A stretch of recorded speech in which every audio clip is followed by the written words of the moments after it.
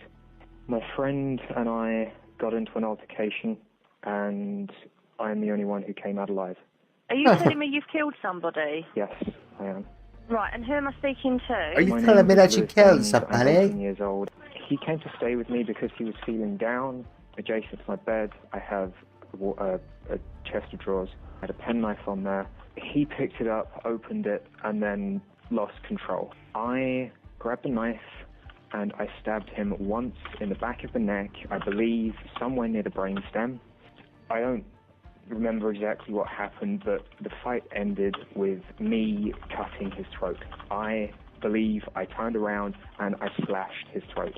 When officers arrived at the location, they found that Lewis had submerged his computer equipment in water to hide evidence, and found Breck laying lifeless and bloody in the bedroom. During the investigation, authorities would find that Danes had purchased condoms, syringes, and duct tape online a month before the killing in preparation for Breck's visit, and even gave Breck a cell phone so that they could keep in contact with the false alibi just in case his parents became suspicious. Danes would eventually plead guilty in January of 2015. Lewis Danes was convicted of murder and ordered to serve a minimum of 25 years in prison. If you ask me, that's light.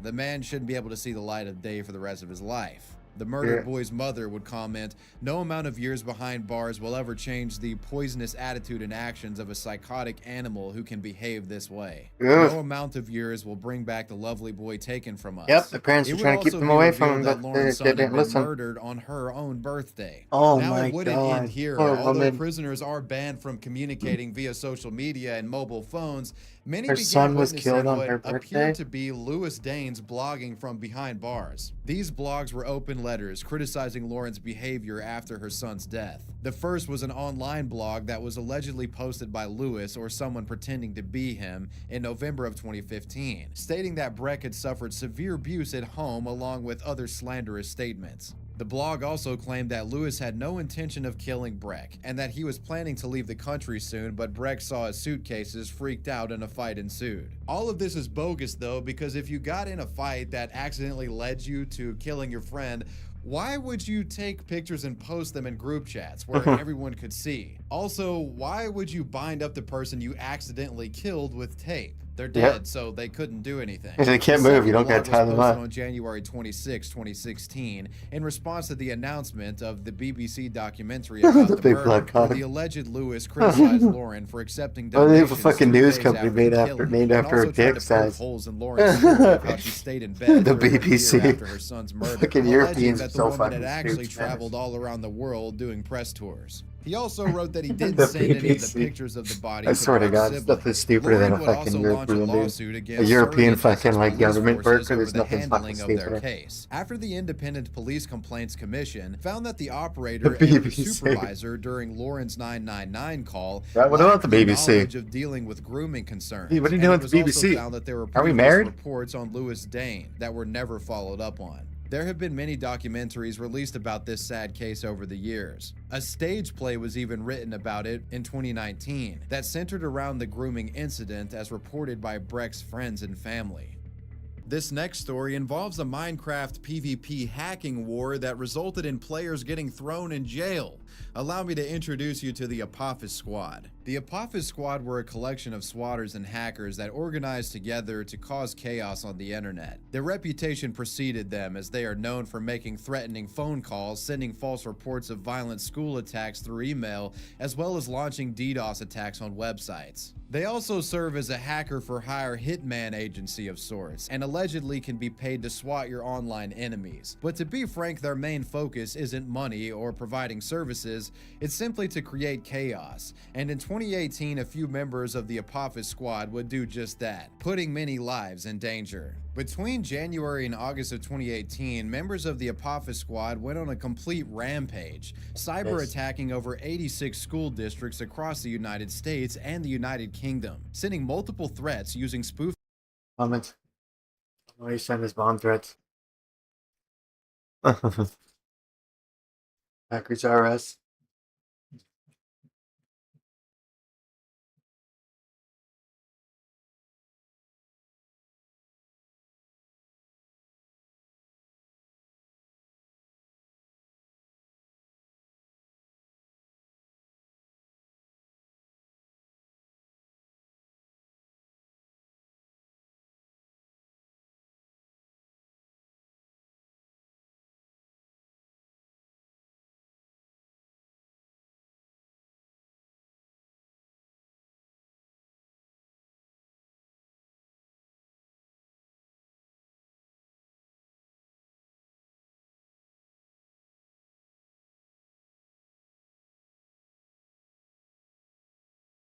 This might sound really feminine of me, but I wish I had a bathtub.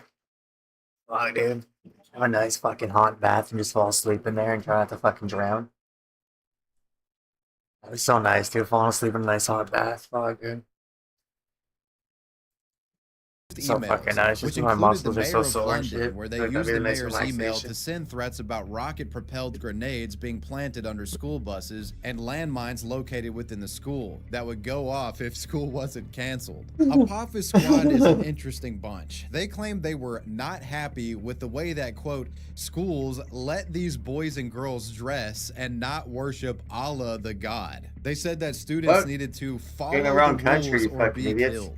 An email from them read as following: student report. Go back staff to the Middle only. East, not Hello. fucking Europe, you A male idiots. student will be sent into your campus as you start the day. He will look normal, but what is in his bag is a bomb. The explosive that is in the 2 plastic bottles is called ANFO. It's a very powerful explosive. The point is that when you put this school on lockdown, this student will set off the bomb and will kill every student in the room and maybe the rooms next to it. It got so bad that a Twitter account claiming to be represented by the Apophis Squad asked their followers for cash in exchange for them swatting their schools so they'd have a day off. All of this insanity caused hundreds of schools to be on high alert and evacuated as parents were told to collect their children after they had received false bomb threats. Later, however, Sky News would find that a lot of these emails were being spoofed to look like they were being sent from a Minecraft PvP server called Velt PvP. This server is apparently a server with a highly popular game mode in Minecraft called Hardcore Factions, which from what I can understand is an intense sort of Minecraft PvP mode, where it's so competitive that like when guys get killed, they're willing to fucking hack each other to fuck each other over.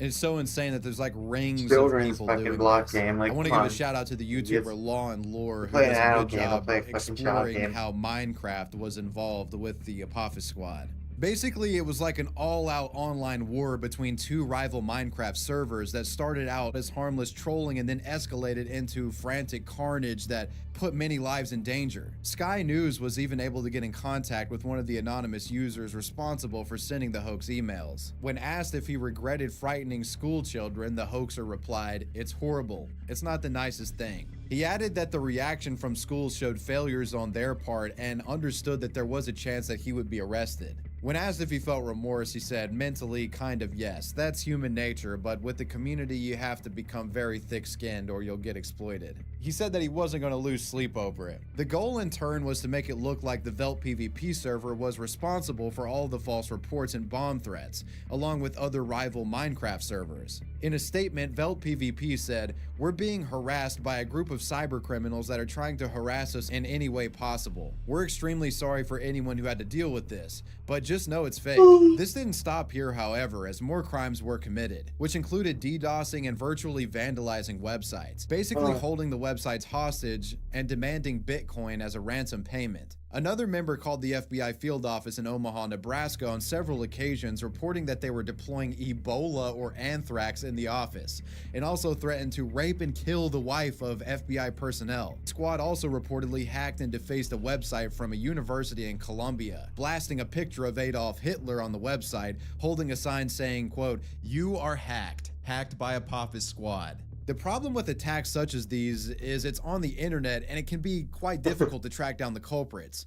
But on this occasion, it seemed the hackers and swatters had left a massive trail of breadcrumbs leading right to them. You see, one of their last DDoS attacks was against the email website Proton Mail. And Proton Mail doesn't fuck around. They tracked all of the information of these guys' digital footprints down and sent them to respected agencies, such as the feds. On the morning of February 12, 2019, Apophis Squad member 20-year-old Timothy Dalton Vaughn of Winston-Salem, North Carolina, who went by the name Wanted by Feds and Hacker R Us, was arrested. There was also a second member in the indictment, George Duke Cohen, who was 19 years old from Hertfordshire, United Kingdom, going by the name Digital Crimes. He had already been serving a prison sentence in Britain due to him making a false report towards an airliner traveling from London to San Francisco. Both had been charged due to the cybercrimes that were reported back in 2018. It seemed Vaughn had been caught bragging about his actions in a forum, stating that Apophis Squad had targeted over 2,000 schools in the United States and more than 400 in the United Kingdom. Duke Cohen was also alleged to be the one behind the Twitter account taking credit for the hoax emails on behalf of Apophis Squad. On April 28th of 2018, he tweeted that he was, quote,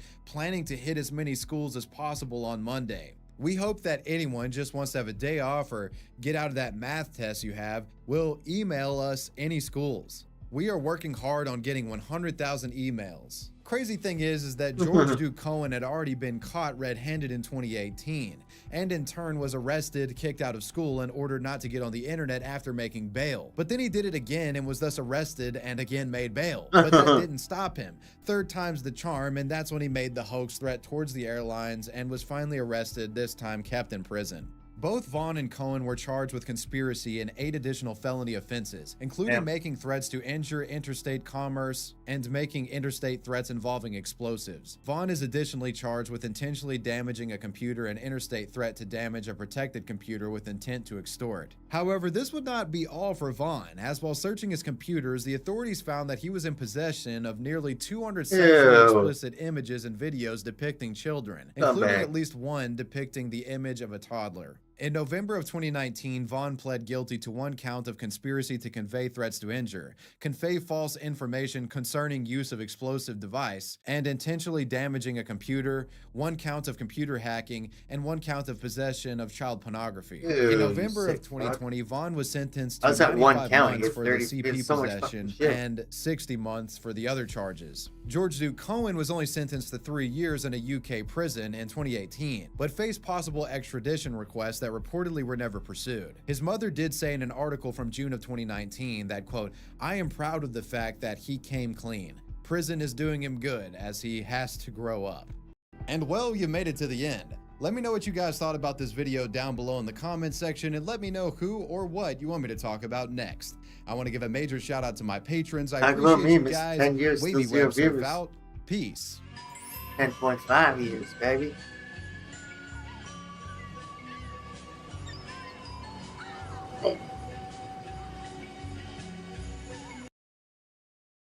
Crazy mugshots have long been a humorous touchpoint in the online world. From this ginger guy reportedly forcing people to play Yahtzee under duress, to classics like this angry-looking fellow, and of course mainstays like Jeremy Meeks and Mr. Wideneck here. These are the stories behind the internet's most infamous mugshots.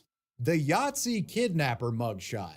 One heavily circulated mugshot-related news post that you may have encountered in your time online is this one. It's a CBS News report about a rather sunburnt and ginger-looking Florida man getting arrested after kidnapping 27 people and forcing them to play Yahtzee for 36 hours straight. This is a true sadist.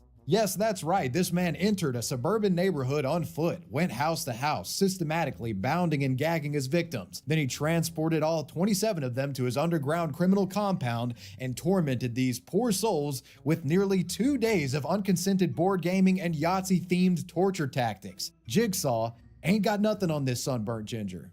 Even for a Florida man, this is a pretty insane crime. And for a report that went this viral and a mugshot so well known, at some point, we gotta pause and ask ourselves, is this real or is somebody jerking me off? Like, yeah, he looks insane, but forcing people to play Yahtzee? I'm gonna need some receipts. And I hate to disappoint you guys, but when the receipts are pulled on the Yahtzee Nazi, the mugshot, and the reason for his arrest, well, it looks like we've been taken for a bit of a ride. This mugshot, along with its CBS caption, well, I hate to break it to you, it's a photoshopped image. It's a fake report. And if you take Ginger Guy's photo, throw it into a reverse image search, we find what crime he actually committed. And no, it's not Yahtzee related, but is still pretty unhinged. The Crazy Ginger Guy mugshot originates from a 2016 press release issued by Hammond County, Louisiana police. The report addresses the red-headed man in question, at the time 22-year-old Brett Gonzalez, who had been arrested after stealing from a church. According to the aforementioned report, Brett had burgled from the Little Rivers Pentecostal Church in Tickfaw, Louisiana, doing so in March of 2016. Somebody ended up ratting on him, and when visited by police, he confessed to stealing a trove of items from the church building. A separate article from a local media outlet elaborates that the stolen property in question included a 32-inch flat-screen TV, a DVD player, surround sound speakers, and a portable stereo. This I hate everything YouTube avatar-looking mofo made off with the 2007 home theaters worth of entertainment goodies. And from a church, no less. I'd say he should be fearing God's retribution, but given his appearance, I reckon the good Lord got his punishment in advance. After confessing to police, Brett was arrested and charged with burglary of a religious building, and the iconic mugshot was taken. A rather funny footnote to Brett's story is that this isn't even the first time that he had gotten in trouble for burglarizing this church. As back in 2010, Brett, 16 at the time, Well, him, along with his older brother Chris, they were arrested after it was found they had broken into the church I mentioned previously through a rear window, and they stole several belongings from inside of it. Those ginger genes run strong in the Gonzalez family. Look at these boys. Anyways, in regard to the viral Yahtzee meme headline thing that many of you are familiar with, it turns out that this Photoshop might have actually been created by a Redditor. Who would have guessed? Some time ago, I created a fake tweet about a man, 37, kidnapped 27 people and forced them to play Yahtzee for 36 hours straight. From CBS News, accompanied by a photo of a man I found by searching funny mugshots. I didn't expect it to grow the fame it did, but it quickly grabbed thousands of upvotes. It also exploded on iFunny and various Facebook meme pages. Even a radio host talked about it. I apologize for taking that tweet and everything, I think he meant to say making, and have felt guilt for it ever since. The Redditor doesn't have any proof to substantiate their claim, but I find it kind of bizarre for someone to make up something like this, as I'm not all too sure what there is to gain from falsely claiming to be the author of a silly mugshot hoax meme. So you can believe the guy or not, but that's the true story behind the red-headed ginger Yahtzee guy mugshot. The half-headed Florida criminal. This next mugshot is one I've often seen pop up on sites like Instagram and Reddit. Yeah, his facial expression is pretty wild, but the star of the show here is, well, half of the guy's head is missing. The individual featured in this mugshot is a man named Carlos Haffy Rodriguez. And the mugshot itself comes from an October 17th of 2016 incident, where Carlos was arrested for arson and attempted murder after he lit a mattress on fire inside of the duplex that he lived in. But why? Quote, "I wanted to burn down my house so I could build a new 2-story house. And I don't care if there was people in the other side of the house because it wasn't going to reach them." That's like the actual quote. I'm not fucking with you guys. Yeah, as you can tell by that quote and, well, his head, this guy isn't playing with a full deck. Which brings us to the question, how did he end up like this? Well, we actually know the answer to this question, as Haffy has explained it himself on video before. See, back in 2010, Carlos was arrested on a prostitution charge after soliciting a plus-sized woman for activities. And he went viral for the first time after this mugshot got on the internet. The image of the half-headed man became something of a phenomenon online. People wanted the story behind the cratered-in head, so an independent street journalist would catch up with Carlos IRL after he got out of jail and asked him about the noggin situation. In their brief interview, Carlos explains what happened to his frontal lobe and more. What's up, Happy? How you been, dawg? What's up? Chillin'? Chilling, no vibing. So tell me, dawg, how did this shit happen to you? I was barred out on drugs, and I was driving, and I hit a pole, and I flew out the front window and landed on my head. Damn, show everybody what happened. God damn, that's crazy, though. And this is how y'all boys come out. That's why it's no good. Drinking and driving, or drugness and driving, no good, kids. No good. And what do you do to every day, Happy? And every day, what I do daily, burn a stick. The cone-headed blunt smoker also elaborated on his kink for plus-size women. How about the females? You like them fat chicks, huh? You want me to get you a fat chick? Fat chick. Bitches don't look like a horse. Nah, horse, nah. Elephant. They ain't shit for me. They ain't nothing. Gotta make sure they ride that dick good. Yeah? They don't ride. They can't ride it. It ain't on my level. You don't take out my breath. You ain't with me, dog. You heard it from the man himself. This BBW enjoyer got his head caved in while on drugs in a car wreck as a teenager. Are we sure a prostitute didn't just sit on his head, or? Anyways, as mentioned earlier, Carlos tried to burn down his own house many years later to build a new one, and he was thrown in jail for this. A stunt I can only imagine was slightly inspired by the fact that he's missing half of his fucking brain. He got arrested and was held on a $20,000 bond for this, but I actually don't know what happened to him afterwards. God damn, that's crazy, though. And this is how y'all boys come out. That's why it's no good. Drinking and driving, or drugness and driving, no good, kids. The angry black guy mugshot. One of the most infamous mugshots in all of internet history has to be this one. It's become colloquially known as the angry black guy mugshot. It features a rather menacing looking That's fellow fake with as a hell. gargantuan nose and some king-size lips. I've seen it Chit-chat. shared around for what Chit-chat. feels like decades. Like I remember being You in had a nice middle sleep, school dog? and seeing this thing on I played Funny Rune Jump. for a bit, but So with the nobody's coming in, mugshot so I'm this like, fuck, I'm gonna aggressive, be you up can't fucking help but wonder what the lugs. guy did. Well, when you reverse image search and try to discover the I'm answer to mad. this question, it's something of a dead end. The first appearances of the mugshot comes from around 2012 and 2013, with it being featured in various mugshot compilation style websites. Though no information about who the person is or Please what like led the to video, his Doug. arrest Nice seems to sleep, be dude. Holy available shit, anywhere, dude. You got, even like, in at least those a old 6 hours links. sleep, There's man. some Holy rather crap, man. interesting headlines associated with the image that I found, but they're all just joke hoax posts. Not being able to find you anything got some good sleep concrete, going I on, almost man. completely excluded this mugshot from So the ready video. for another 20 But hours then of I fucking discovered a RuneScape. Reddit post that completely mind-fucked me and has me Yeah, man, questioning it was. literally everything There I you go, thought I dude. knew Nice, about man. internet lore.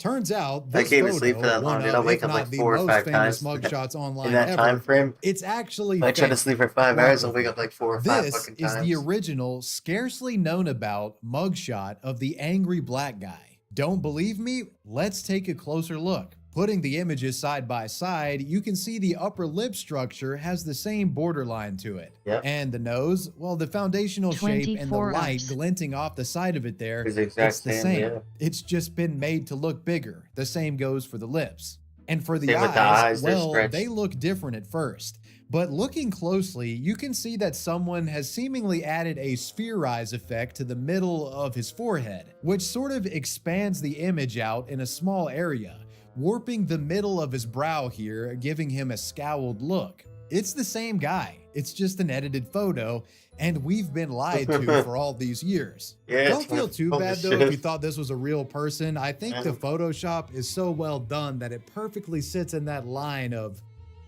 there might be a couple of guys out Yeah, there it's that taking could naps look soon. like It's like this. 5 p.m. They here. tweaked it Taking naps just soon. enough to where it could be believable. haven't Something moved funny all I day, so found I'm when digging exhausted. into this is the fact that To the go for a jog or state-controlled something, media man. in Zambia actually used this guy's photoshopped face in televised propaganda in an effort to demonize a Zambian anti-government insurgent named Adamson Masala. They photoshopped this angry black guy face over this individual to try to make the public scared of him. The verdict is out on if the citizenry bought the photoshopped propaganda though. But so yeah, now that you've all caught your breath from the earth-shattering revelation I just dropped on you, what about the guy that the photoshopped is derived from? Who is he and what did he do? Well, while I was able to find that this image is pretty Domestic old, assault, appearing online back in 2008, that's really all I'm able to dig up about it. Sorry guys, the information about this person is lost to time. Though it does actually seem that this unedited mugshot in and of itself was an internet meme back in the day, and was somewhat popular in its base form too. Which kind of does better explain why someone would go out of their way to Photoshop it and mess with it in the first place. Moving on. Wide neck. In November of 2018, Oh, a truly shit. remarkable mugshot was published to the internet. This is the wide neck mugshot. This one just always makes me laugh, dude. Like, if someone took his head, it was just like, shoop. The mugshot of wide neck Charles McDowell is a ubiquitous one, but few of you watching probably know why he was originally arrested and what he's done very recently to get thrown in jail again. The arrest that produced the now infamous wide neck mugshot came from a November of 2018 incident involving drugs and him running from the cops. According to reports, police attempted to pull over the wide-necked motorist, and when doing so, he fled. The reason for him fleeing, well, he had allegedly had quite the stash on him. This is the Facebook post from November 13th of 2018, shared by the Escambia County Sheriff's Office, and it detailed the arrest, also sharing the man's mugshot for the first time. Congratulations to Charles Dion McDowell. Charles Dion McDowell was arrested for fleeing, eluding police with lights and sirens active, possession of meth with intent to sell, manufacture, and deliver, cocaine, possession of everything, cocaine pills, with intent to and sell, weed. manufacture, and deliver, Schedule 2, possession of controlled substances without a prescription, possession of marijuana, and possession of drug equipment. McDowell is currently a guest at the Gold Star Hotel with a bond of $57,000. Hashtag gotcha. Naturally, this crime write-up was wholly overshadowed by this guy's giant-ass neck. The mugshot post would blow up, with everyone getting in line to take a shot at the big-necked belligerent. Y'all leave this man alone. I bet he'd stick his neck out for you if you needed his help. You people should be ashamed of yourselves. All of this I bet he'd stick his negativity neck isn't out right for at you. all. All you people got jokes. If he was in front of you when you said that, he'd knock you into next week. Mind your business. He's not from your neck of the woods anyways. They gonna put him in jail and throw away the key. The local media couldn't even help themselves from laughing. Police in Florida finally collared a criminal wanted on drug charges. Charles Dion McDowell was featured on the Wheel of Fugitives from Escambia County, and now the internet is having a ball. And here's why. Because McDowell... He has a giant's neck. I mean, seriously, look at this guy's neck. It's like a day at the gym thing. Look at this. In a virtual instant, Charles's mugshot had become an internet meme, but he had next to no idea this was even happening. While all of this was exploding online, this broad-throated buffoon was behind jail bars. It was only when he got a chance to make a phone call home did he learn the level of his infamy. The wide neck mugshot was everywhere. I'm like, what's going on? And she was like, baby, Wayne, they got your mugshot everywhere. Everybody saying this, they doing this, they like, what is they saying? What's going on? You know, I'm behind the wall, so I ain't got no access to none of this. So she was like, nah, it's just your mugshot. Everybody's sharing your mugshot. They saying it, they just really like jokes and whatever. So I'm like, man, I ain't even worried about all that. I'm living at more time. Charles would later admit that he actually saw his mugshot pop up on television while he was locked up. That's how viral the thing had gotten. Given the modern age of social media, it should come to no surprise to you that when Charles got out of jail, he went all in on trying to become an influencer. Oh yeah. After posting his bail, the bail bondsman actually struck up a conversation with him and got Charles connected with a social media manager, who then helped our pin-headed friend here create an Instagram page, and there they started building the wide neck brand. Wide neck. Charles leaned into the meme and behaved as a sort of Ripley's Believe It or Not sideshow act, accepting the wide neck moniker wholeheartedly. He'd team up with a small group of would-be Instagram circus freaks, specifically another content creator with a fucked up neck of his own, the aptly named Daddy Longneck. Longneck and Wide Neck became a dynamic duo on social media, most notably appearing in a rap music video together for their song The Next Big Thing. Rap game been real quiet since this one dropped. Long neck, yeah, dare nigga fuck with us. Bitch said I'm the next big thing. Shut the fuck up and suck this big neck. Wide Neck and Daddy Longneck collaborated in various skits with other Whack Pack-esque creators and navigated social media remarkably well. One question many people had about Charles is, well, why the neck? I mean, why the fuck does your neck look like that, dog? Bro has never skipped track day. Well, despite what many people suspected at the time, Charles would say in an interview that he had never actually been diagnosed with any sort of medical condition like you may think, and that this was literally just how his neck had always looked. He said he's always had a big neck, even as a kid. Bro was just built different. Is it a medical condition of some sort? It ain't no medical condition, ain't no disabled condition, it ain't got nothing to follow with, dealing with, none of that. It was extra fluid, like it's just my neck. I can't figure out, I don't know. Going into the 2020s, Wide Neck was still immensely popular thanks to that old mugshot, boasting over 500,000 followers on Instagram. And he was even putting his neck on the line in lucrative influencer boxing matches. He's not lucrative, but just as it seemed like this guy was about to make a fully fledged career off simply looking weird, he got criminal on us again, and in a bad way.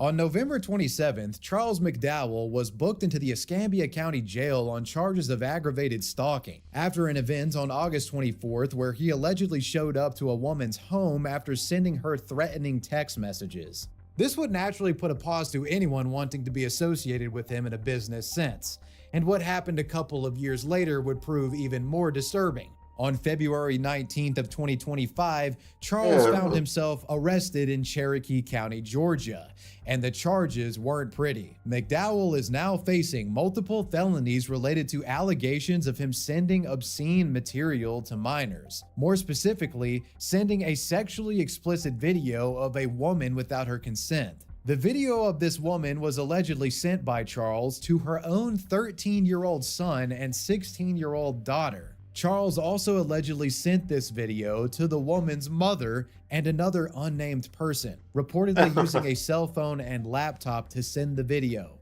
McDowell was charged with 5 counts of electronic transmission / posts of video or photo of nudity without consent, 4 counts of electronically furnishing obscene materials to a minor, and harassing phone calls. That's the last update we have on this guy. Sad way to go out, bro. The real-life ogre mugshot. Okay, here we go. Holy I got shit. another all-time classic for you guys. The big-eared ogre mugshot. I've seen this dude many places around the internet. I mean, he's like a fucking NFT. There seems to be multiple variants of him with different traits and stuff across his mugshots. He's like a bored ape. What's this guy's story? On October 8th, 2019, 34-year-old Rick Dealey and his associates were stopped by the Marion County Sheriffs in Ocala, Florida, due to an expired license. Apparently, when cops searched the vehicle, they'd find a Golden Corral buffet's worth of illegal drugs. The local sheriff's department shared the details of the alleged crime on Facebook, writing, "Deputy Bowman conducted a traffic stop on an expired tag. Behind the wheel, he found Ricky Dealey, who had a suspended driver's license. Deputy Bowman continued his investigation, where it was determined that passenger, Logan Tyndale, not only had a felony warrant out for his arrest, but he lied about his name when originally questioned. Once Deputy Bowman began the search of the vehicle, it was determined that passenger Caitlin Spruill was in possession of a bag containing 23 grams of methamphetamine, a handgun, cocaine, marijuana, 20 methylene pills, and a digital scale. Dealey, Tyndale, and Spruill were all placed under arrest and transported to the Marion County Jail. It's a typical meth heads gone wild style of arrest, but the post naturally got traction thanks to Dealey's Dumbo-sized ears in his mugshot. It went viral. His grotesquely unsymmetrical face and big ears lend to the ogre archetype, and folks weren't shy about roasting the picture in the comments of the post. I'm surprised that he didn't avoid the traffic stop. You know, he could hear the officer from a mile away. Regardless, this kind of stuff happening around Halloween is downright spooky and eerie. Bet his car has AC. He couldn't drive with the windows down or those ears would beat him to death. Guys, come on, stop messing with them. The oldest guy will probably be in for years to come. It looks like his mama had an affair with Shrek, and thus Rick's face would become an honorary member of the Internet Mugshot Hall of Fame. Next, of course, we move to the question of what happened to Rick after this incident. Did he get out of jail and keep his ears clean for the foreseeable future? Or would he take advantage of his new viral infamy like the wide neck guy and become some kind of bizarro influencer? No. See, Mr. Dealey here was something of a career criminal. He had already found his life's calling. Here you can actually see a collage of his mugshots from over the years and how his appearance has drastically deteriorated from what I can only imagine is because of drug use. The ogre was actually rearrested a few months following his release for driving with a suspended license. He was compelled to spend a few weeks in jail for that, only to get rearrested again January of 2020 after reportedly burglarizing an Ocala residence. After the break-in, Dealey was actually caught with 2 other suspects, and he was bit by a canine dog in the process of being apprehended. The man was later charged with an unarmed burglary of an occupied dwelling and larceny/grand theft. The guy was eventually let out on probation, but then he got arrested again on February 8th of 2021 due to him violating said probation. The headline for Ocala Post read, "Career criminal completely irresponsible." The puns in this video, man, they're just nonstop. As recently as May of 2024, he's found himself in trouble again, and I'm sure the judge gave him an earful for these alleged crimes. Who created Kirby? Everybody loves Kirby. He's one of the most adorable characters in all of video gaming. But have you ever been curious as to who created him? Some of you are rolling your eyes right now like, come on, baby. Everyone knows who created Kirby. It's the guy who made Smash Bros. Sakurai, Masahiro Sakurai, duh. Well, let's just do a Google search for good measure to make sure. Who created Kirby? Go. Yeah, Masahiro Sakurai. That guy doesn't look Japanese. Back in 2018, something truly bizarre was happening online. For some reason, when asking Google the question, who created Kirby, Sakurai's photograph was being replaced with what appeared to be the mugshot of a morbidly obese black dude, prompting much confusion online.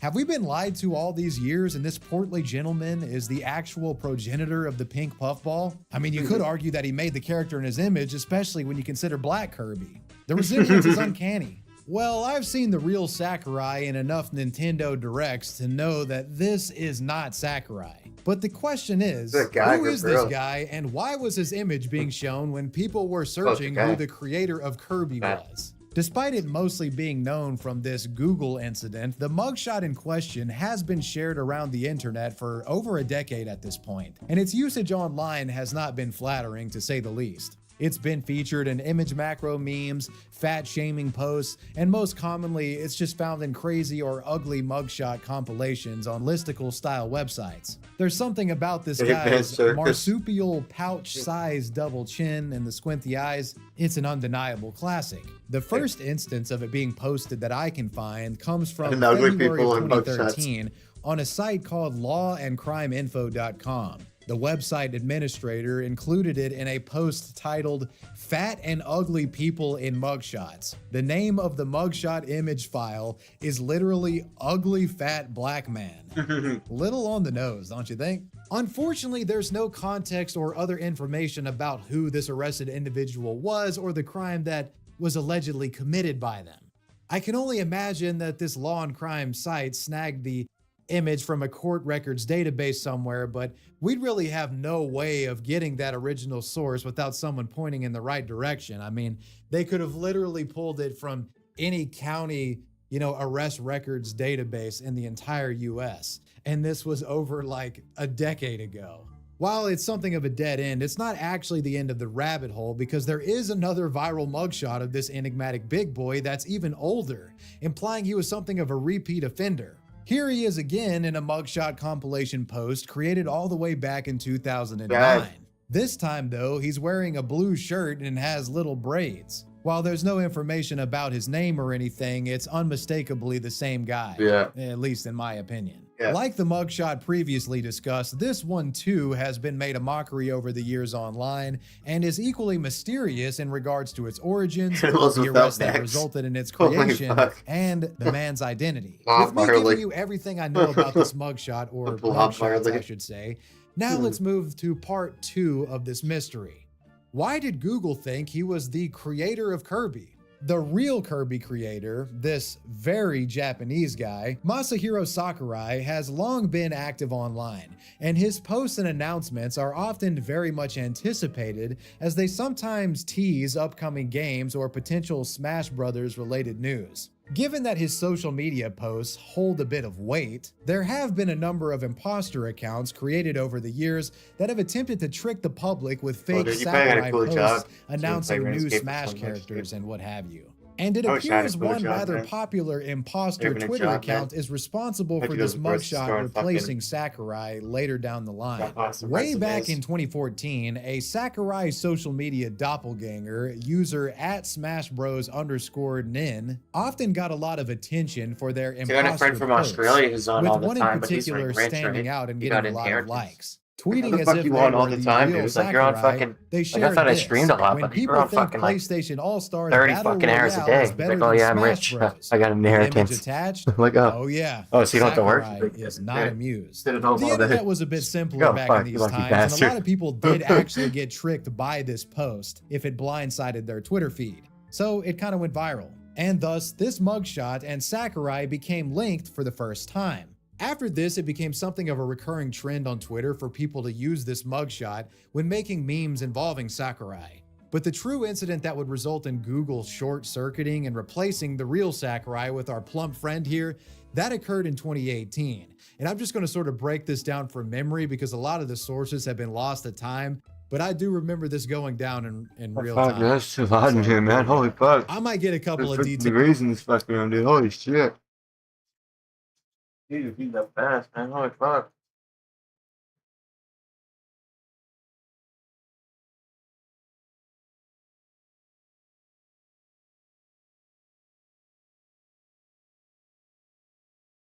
Oh, too old to fucking stand up. Holy shit, I can feel my fucking spine like fucking splitting in fucking half when I stand up. It feels like I got two fucking spines that are just like attached to each other. It doesn't feel like I got one fucking spine. Holy fuck. I had a really good fucking chair. Like it's ergonomic and shit like that.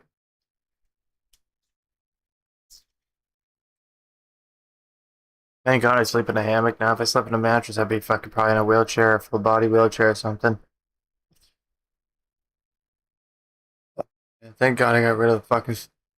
Thank God I cured my back pain and got rid of fucking my back pain when I wake up. Wrong, but this is pretty much it. Well, one day in 2018, a fake troll Twitter account with a virtually exact profile image and handle to the real Sakurai, and the image that they posted was this, the iconic mugshot. New DLC fighter revealed? Naturally, you got people wondering, what the fuck is going on? Like, why did Sakurai just tweet this morbidly obese black guy? Many didn't realize this was a parody account, so it got tons of retweets and went hugely viral. A clever little prank, I must admit. The fake viral Sakurai tweet caused so much chatter that it fucked with Google's SEO. You know, like the metadata that it associates with all things online. Yeah, 'cause it so searches the Google online, SEO fucking thing. regarding this image They starts pulled it getting from Twitter. associated with the name Masahiro Sakurai. And this combined with the previous associations of the Oh, that guy picture was from so years fucking past, happy I pulled this well, stuff. it was just enough to break Google. The internet had essentially brute forced Sakurai into becoming this guy, and it actually remained this way on Google for a couple of months until the glitch was finally resolved. And the real Masahiro Sakurai was given his identity back, at least on Google. Finishing up this chapter, I want to personally thank this man for creating Kirby, because without him, the gaming industry just wouldn't be the same. Jeremy Meeks. Imagine being so good looking that your mugshot mogs the entire internet, inadvertently rewarding you with a lucrative modeling career in exchange for committing a crime. We've now arrived at Jeremy Meeks, the so-called hot felon. The perfect facial symmetry, the chiseled jawline, the piercing blue eyes, the absolute aura. This guy is the genetic anomaly that not even the most dedicated of mewers and looks maxers could ever come close to looking like. The Jeremy Meeks mugshot took the internet by storm back in 2014, causing thousands of women, and I'm sure a gay dude here or there, to swoon. It was essentially the I can fix her meme, but replaced with a dude. They were gonna fix him. This guy's zesty-ass mugshot became a huge deal online, and later, because of his E-fame, he would become a big shot model. But we're getting ahead of ourselves. Who exactly is Jeremy Meeks, and what crimes did he commit that led up to this mugshot? Jeremy Meeks was born February 7th, 1984, and grew up in Stockton, California. As you might imagine, for a guy that has a bunch of face and neck tattoos, Jeremy's childhood was kind of scuffed. According to Jeremy, both of his parents were heavily addicted to heroin, and Jeremy has described himself as a heroic baby. Oh, I'm sorry, that says heroin baby. Damn, that's actually pretty sad. Let me get serious for a bit, I reckon. When Jeremy was 9 months old, his father reportedly murdered someone, that person being a good friend of Jeremy's mother. Yeah, there was a lot of turmoil in this family. With few, if any, good role models and all of the chaos surrounding him, Jeremy went down a dark path during his youth and adolescence, spending close to 10 years in and out of juvenile delinquency centers growing up. As a teenager, he became gang-affiliated, joining the Northside Gangster Crips of Stockton, and his misdeeds only got worse after this indoctrination. In 2002, at 18 years old, Jeremy wound up arrested for robbery and corporal injury to a child after assaulting a 16-year-old kid. It's been described that the 16-year-old was beaten to a pulp. Jeremy allegedly did this under orders from the gang that he was in. Meeks would be sentenced to serve 2 years in a California correctional facility for this. When he got out, he kept breaking the law. In 2002, charged with grand theft. In 2005, he got hit with identity theft. In 2007, forgery. The petty crimes from Jeremy seemed endless, and it seemed you could count on him to keep fucking up time and time again. By the way, here are some of Jeremy's lesser-known mugshots from around this time. I bet you've never seen these before. That 2002 one is quite a look, ain't it? The cycle of criminality would remain unbroken well into adulthood, and if we were placing bets on the guy's trajectory at the time, I'd wager he'd either be dead or sentenced to decades in prison before the age of 30. But then something extremely online happened. He's been in jail The 3 year times. is 2014. Stockton, California police launch Operation Ceasefire, an effort from law enforcement which aimed to crack down on criminal gang activity in the area. The operation swept through the streets, and police often paid visits to gang members known for causing problems, Jeremy being one of them, considering his long criminal history in the Stockton area. On June 18, 2014, police would perform a legally questionable traffic stop on a vehicle operated by Jeremy and searched it. And what did they find? A box filled with puppies that Jeremy had just rescued from the animal shelter. They just killed them. I'm kidding. They reportedly found a semi-automatic handgun and 2 extended magazines stashed in the trunk of his car. Come on, Joe. Jeremy was a felon and You're thus already a forbidden fucking from billionaire. Why the hell do you possessing care what a firearms, so he was fucking, arrested. like He was taken to the $19 police item. station and he lined up for his You're already a mugshot. multi-billionaire. It all seemed so routine. This was nothing new for police, and it certainly wasn't anything new for Jeremy. What do you But care little about did anyone 19 know mil? at the time, this photo was about to change the internet forever.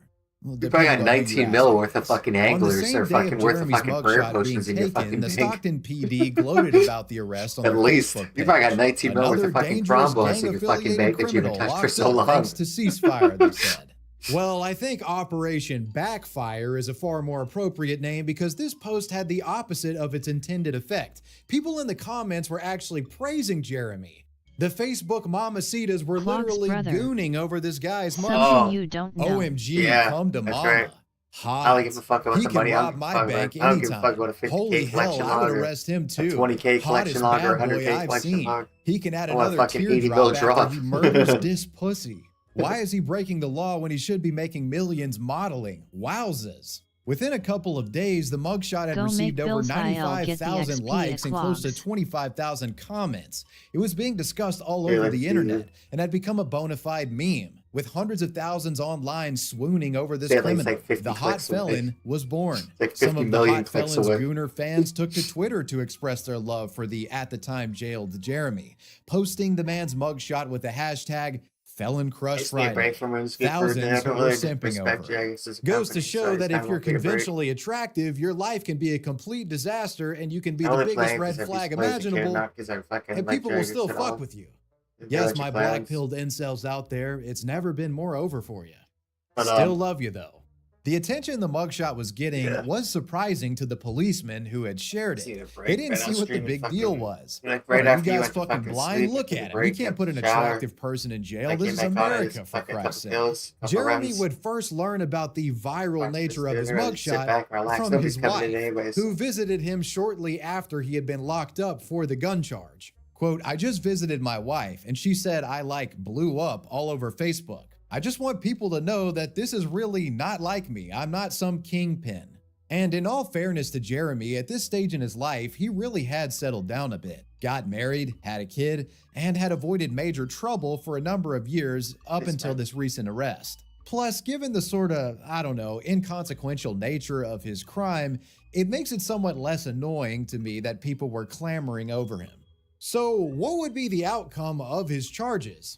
Jeremy was being held on $1 million bond. He practically had no money to his name, so legally speaking, he was kind of screwed at the time. But of course, being sought after by thousands of some women girls gonna buy online him with out. weird felon kinks, that comes with perks. A GoFundMe was created to help with Jeremy's legal defense, which actually raised a few $1,000s. Money donated from his sycophantic Gooner fans, which afforded the man a private defense attorney. During his trial, Meeks' defense attorney said, quote, Jeremy damn. rizzed my bitch, cracked yours, and is currently mogging this entire courtroom with his good looks. Your Honor, how could he not be in it?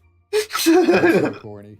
On February 5th, 2015, Jeremy Meeks was found guilty of being a felon in possession of a firearm. and was subsequently sentenced to 27 months in federal prison. So but you the still on madness Lord Hydra's surrounding his task. mugshot would continue Yeah, even yeah, after we the got man's quite a lot of penitentiary skips or conviction. interventions. While Thought locked of up, the criminal found himself inundated by I was seeing modeling that twist agencies about who their were back after I contacting him finished from it. the outside. They I just wanted want to it back turn the sooner. hot felon into a supermodel celebrity. I mean, you gotta admit it makes sense. Not only did he have the I wanna look, his play tonight story, for and all sure. the I just internet wanna craze fucking- surrounding him, That's having a the lot of guy stress model in your my fucking clothing head, or and I can't whatever really would think guarantee straight. attention and publicity. Jeremy later I just claimed know if that I he got was killed, I'm offered gonna an crazy up estimated first. 45 That's what we modeling figured, yeah. contracts because of his viral mugshot. Dog, I can barely get 45 likes on a fucking Instagram story. It would be White Cross management that eventually negotiated and signed a contract with Jeremy. They already had tons of work lined up for him when he got out. Meeks would serve 13 months of his prison sentence and was released on March 8th of 2016. He had to stay at a halfway house for a few weeks because all of the other ones were full.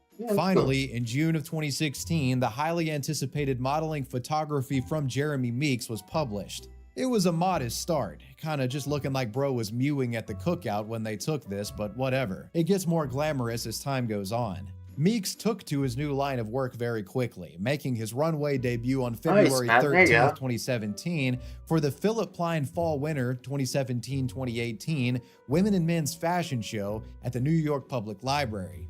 And well, Jeremy has been a hot commodity ever since. Nice, man. Over the last Nice. There you decade, go. he's Stay been there, in Chuckle. dozens upon dozens of There you fashion go, events man. and high-profile photo shoots. The guy now is very likely a millionaire, all because of one photo. And since all of this, he stayed out of trouble. That's good, man. That's well, good to hear. outside of cheating on his wife. I know. You never That's his outside of fucking cheating wife? on his wife. That's not his fucking wife, dude. For a harness? A harness? What the fuck's that? A harness? You mean a harness? Why the fuck would he leave you for a harness? The harness isn't even fucking... A harness isn't even a fucking vagina. What the fuck? Don't you put a harness on a fucking horse to ride it? What the fuck, dude? I know. You never would have expected it from a guy like this. All in all, much thanks to the big break that he's received due to EBK. the modeling career, Jeremy seems Everybody totally kill her. reformed. Moral of the story, if you're an attractive person, go outside right now and His commit a EBK crime. tattoo on You'll his be on the fucking stomach. fast track to success and a millionaire in no time. Girl sues over her mugshot becoming a meme. This case is interesting because from what I can tell, it really is the first example of what people describe these days as a mugshotty.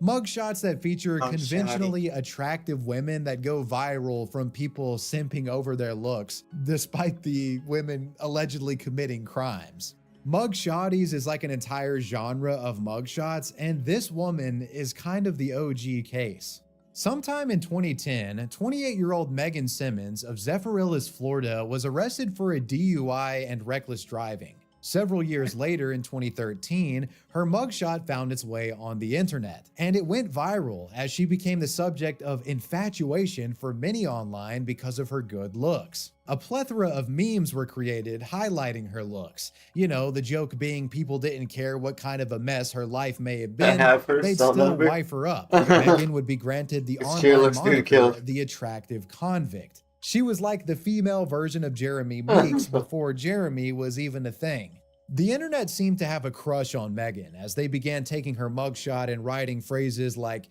guilty of taking my breath away, arrested for breaking and entering, your heart. God, early 2010s internet was just so Reddit and cringe. Still nostalgic though. Megan soon became aware of her photo spreading online. At first she thought it was flattering, but then Which things fucking took went to a a camera weird site turn and when bought people fucking got a little Pokemon and got her to creepy, send over some finding of out her where top she workers. lived and allegedly stalking her. Yep. Some Rusty Gold websites were Internet. even using her mugshot photo as a part of advertisements. And for Megan, that was like the final straw. She already didn't appreciate the exposure, and people potentially profiting off of the mugshot, well, that was just too much. So she filed a lawsuit against InstantCheckmate.com, a website known for offering background checks and access to public records. Megan claimed the site was using her photo without her permission to cash in on her fame.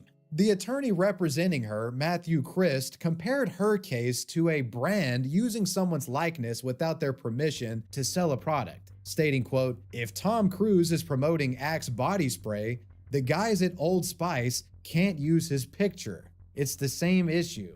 Though there is a bit of gray area I wonder in if this my case because record's on, though. mugshots are I considered wonder a if it's part of a public public record. record akin to a court document or a body cam recording. I don't think my youth was Generally sealed speaking, publications since I are was allowed underage, to but freely share I that. think my fucking adult record is fucking on here.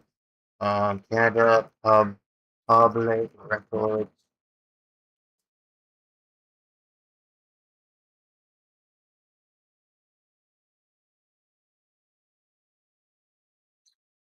Public access. Okay, this might be it, dude.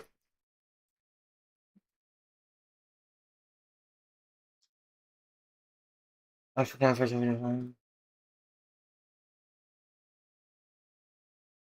I don't access my court records, can I? Oh, did I put a fucking application?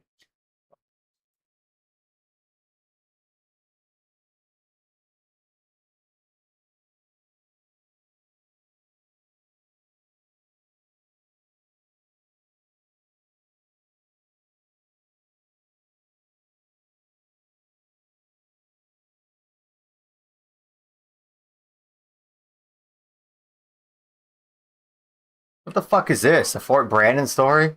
What the fuck?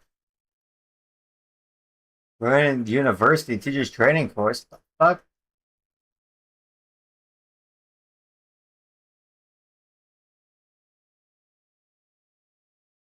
Brandon Experimental Farm. What the fuck? What the fuck's an experimental farm?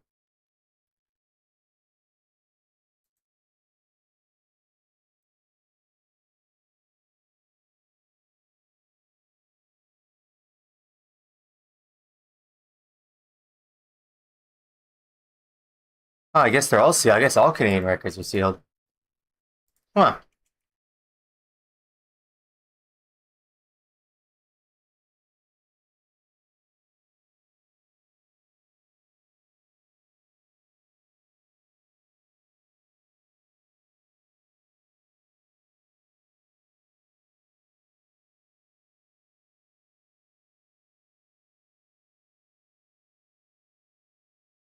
Not federal fucking court. It's fucking provincial court. Fucking stupid, man.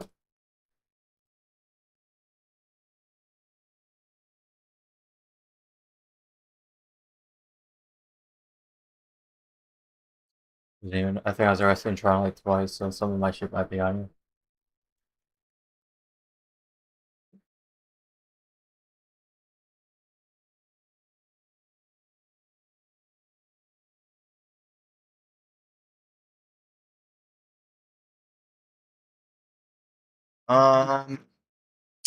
Defendant, I need.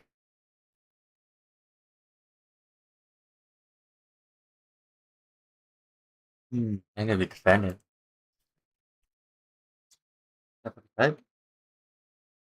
That's weird. No, JX coded this fucking website. Oh, it's a long fucking time ago, man. Yeah, fuck this dude.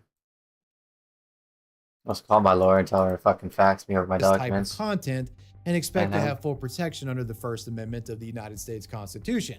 However, it gets a bit tricky when you're using mugshot images in advertisements, because a person does have a legal right to their likeness in the way that it's used and could potentially sue for you using it without permission. Though even if you're using it in Wait, advertisements, can I pull up, suing does can we pull up Canadian mugshots?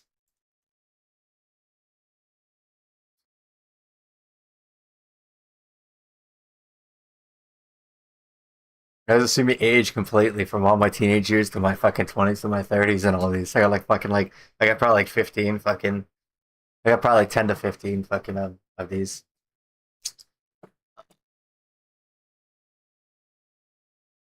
Those cost money. Holy fucking hell, you like, what did I search here? Canadian mugshot. Like, it doesn't even fuck.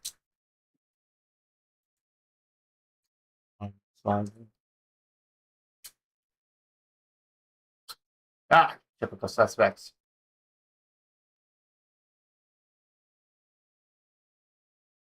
Typical suspects. This guy doesn't have fucking, Yes, you have a face, dude. What the fuck? Oh, my God. Fidel. My name is Fidel.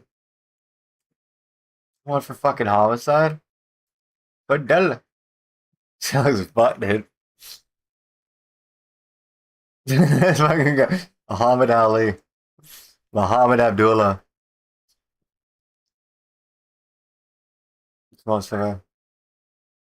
Why is this guy here twice? Oh, he got 2 homicides? Holy fuck. What the fuck is that picture, dude? Holy shit, dude. Like from the iPhone, the first iPhone that was ever invented. This guy's fucking, what the fuck's wrong?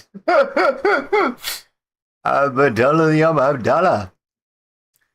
Abdelman Aliam Abdallah. Please like the video. Why is his head fucking like that, dude? Why is this guy's fucking head like this? Spetter Yaganofri. Yo, bad say. These 2 fucking murders.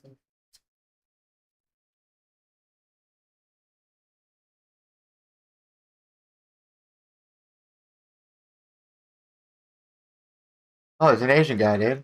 It's the first Asian guy we saw. This guy looks fucked, dude. Mehmet Ahmed. Abraham Mohammed Abraham. That's Toronto in a fucking nutshell. Time to go. 2nd-degree murder? Holy fuck.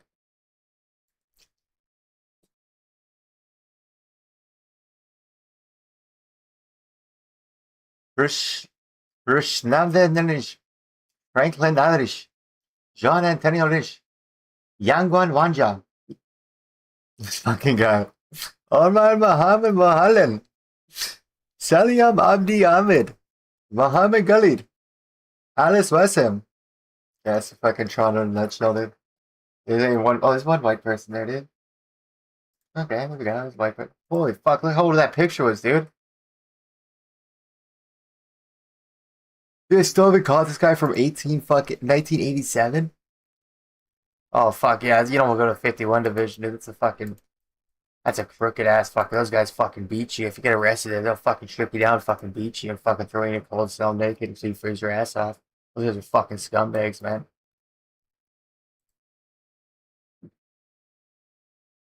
Holy fuck. Oh, these are probably the oldest people. I wonder who's been on here the longest. 1983. Oh, Roseanne Wallace.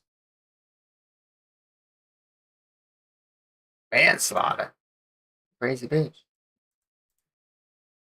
Doesn't Why don't appear they? to be a slam Should be dunk crazy. win instantly. From what I can gather, this lawsuit didn't have legs, as according to court documents from the case, in April of 2014, it was dismissed with prejudice, and the order stipulated that both parties would pay their own legal fees and costs. A settlement could have been made behind the scenes, certainly, but considering that Megan had to pay her own attorney's fees, that doesn't really seem likely in my opinion. But anyways, that's the story of the original mugshotty. The Coke Zero and Skittles incident. A mugshot that has made the rounds more recently is this one. Now you might be tempted to think the viral interest surrounding it comes from her looks, you know, like the whole mugshotties kind of thing. But it's more so because of the unhinged nature of the arrest that led to the picture. In February 2025, this woman, presumably in a fit of rage, was arrested after allegedly filling her boyfriend's gas tank up with Skittles and Coke Zero in an effort to sabotage it. Now here's the kicker. The Skittles were described as already being sucked on.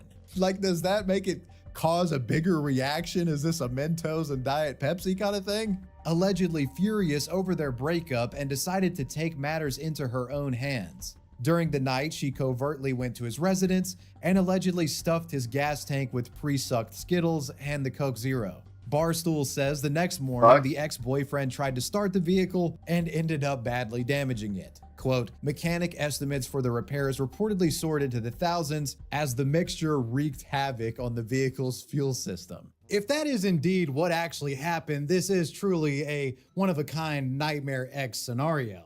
However, I must say, what's the evidence of the Skittles actually being pre-sucked? Like, how the fuck does anyone actually deduce this? Like, were they recovered from the gas tank afterwards and they looked different? They think of everyone's Wouldn't that mama. just be the Coke that did that? How do you know it was sucked? They're not peaceful at all, man. Articles say I never that did the a black pre-sucked ticket. claim Even comes though I'm from the black, I still actual wouldn't do police one. report itself. I'm just curious as to how the cops came to this conclusion, though. Yeah, that they're pretty Anyways, sucked. Like, how do they know as if of it's now, against the the woman's gas? identity has not been published, but regardless, considering the strange nature of this incident and the fact that she fits the mugshotty's archetype, I wanted to mention her in this segment. Barry Larry Terry. Okay, guys, this story This was so fucking awesome, funny. dude. Like, it's just Very Larry unbelievably Terry. stupid. This fight's fucking awesome. So I know for a 100% fact I that think pretty Matt much did. all of you in the audience have seen this mugshot before. This, my friends, is Barry When the Larry cop walks Terry. in on you This smoking guy meth. looks like your quintessential, almost too good to be true hillbilly. You know, the backwoods redneck type that you'll find caricaturized in movies and stuff,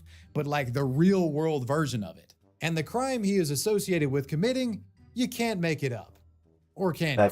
In Alabama, on June 13th, 2017, the City of Moulton Police Department issued a post to Facebook, seemingly announcing a crime perpetrated by a suspect they had arrested overnight. The insane mugshot of this supposed Unlawful criminal possession was of a wild attached, raccoon. and the description read, Barry Larry Terry, unlawful possession of a wild raccoon. It's not a headlight weapon. Why would it be on unlawful? bicycle. The mugshot combined with the It's a man's fucking animal, dude. hilariously What do you mean ridiculous unlawful? name and the hillbilly-ass crime, well, it's no surprise that the thing went viral.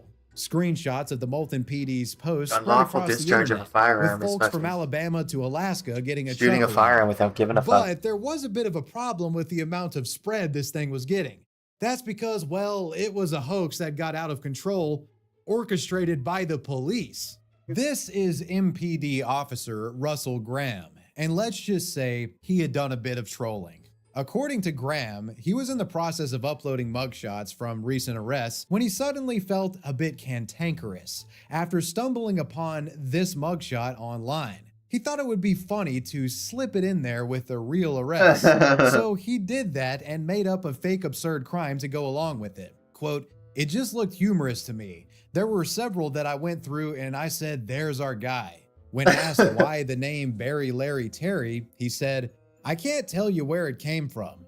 I was just like, that looks like a Barry Larry Terry." He continues, "Across the world, law enforcement officers are seen in a bad light. They're seen as robots, so to speak, supposed to be serious.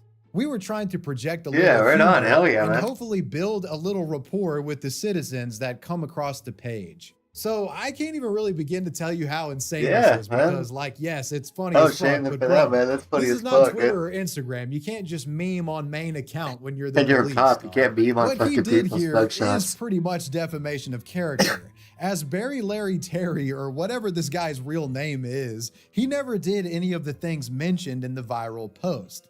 Well, at least that we know of. While it was a relatively harmless stunt, the police department eventually decided to take the post down. It could be speculated that they were afraid of potential legal repercussions from the guy if he was still alive and Yeah. out there. You know, See like that? a defamation lawsuit or something like that.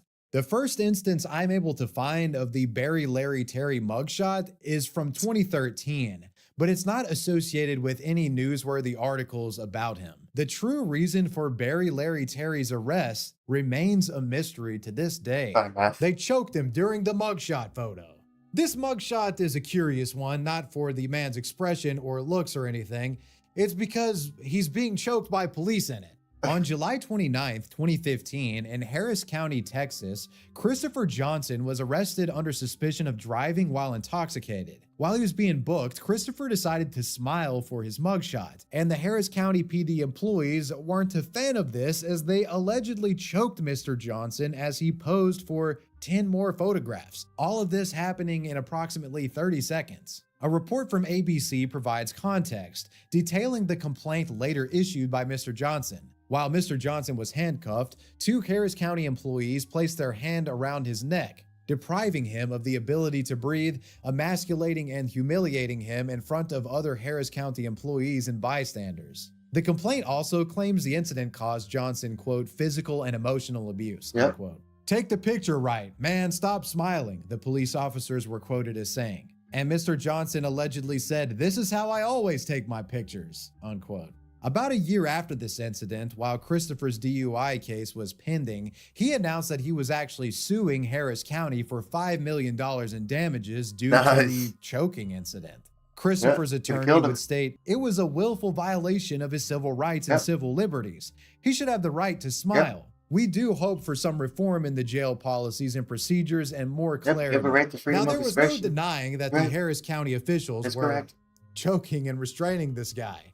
The question was, were they doing this because it was actually for the smile or was it for something else? You know, maybe he was getting a little rowdy.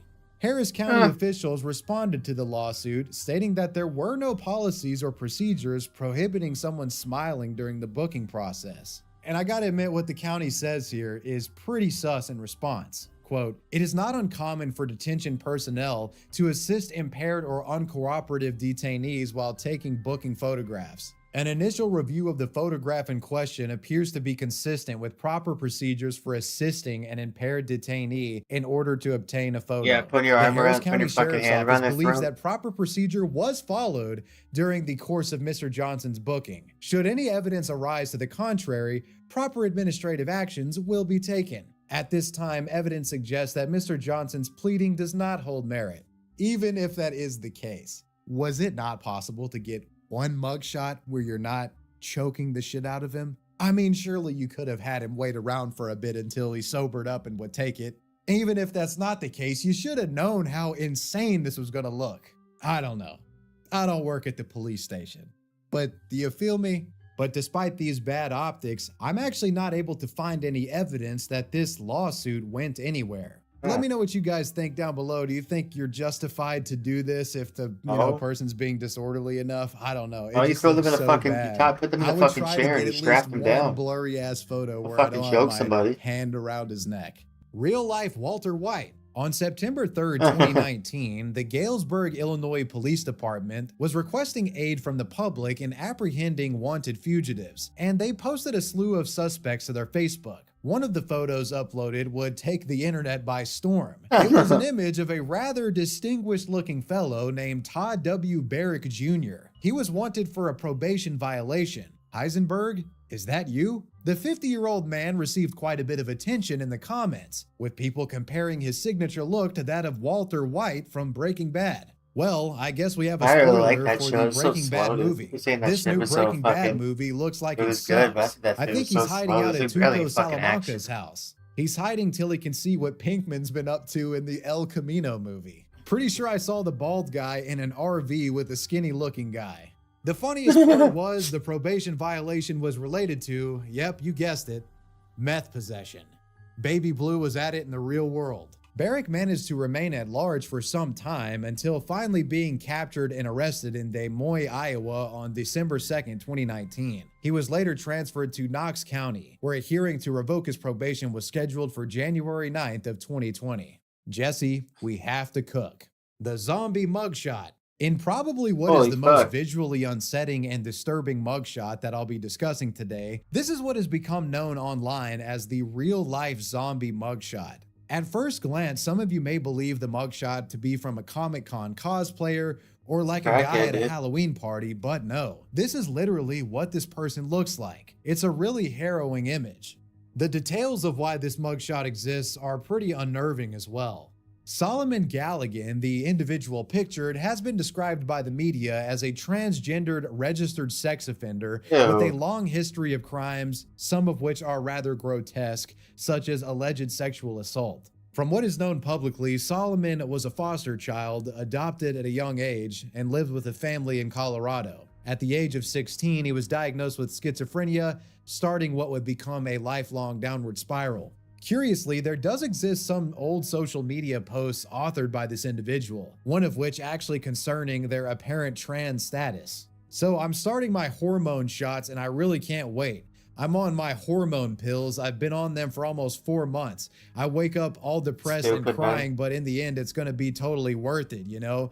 What I mean, I'm really excited. My measurements are already changing and I'm super thrilled. But bodybuilders can't During take fucking adulthood, the mentally hormones. unstable Solomon turned to Some people suffering senseless from and identity disturbed crisis crimes. scam. In 2021, Fucking stupid. Solomon, completely unprovoked, punched a woman outside of the Denver County Courthouse. The victim, Yvette Edmonds, was traumatized from the attack and had to receive 7 stitches because of it. To the dismay of many, Solomon was able to get away with a slap on the wrist from this violent act after apparently failing mental evaluations. proving mentally incompetent to stand trial. The crime that spawned the zombie Imagine mugshot that thing shown fucking earlier, though, kidnapped your wouldn't kid. occur until several years Ugh. later, and it's a truly horrifying one. Back on April 19th of 2024, a group of young children were playing in a field at Black Forest Hills Elementary School. Later obtained surveillance footage showed Solomon sneaking onto the premises and approaching the children, where he then fucking reportedly bag. grabbed one of them. The group of kids immediately scattered and began yelling for help.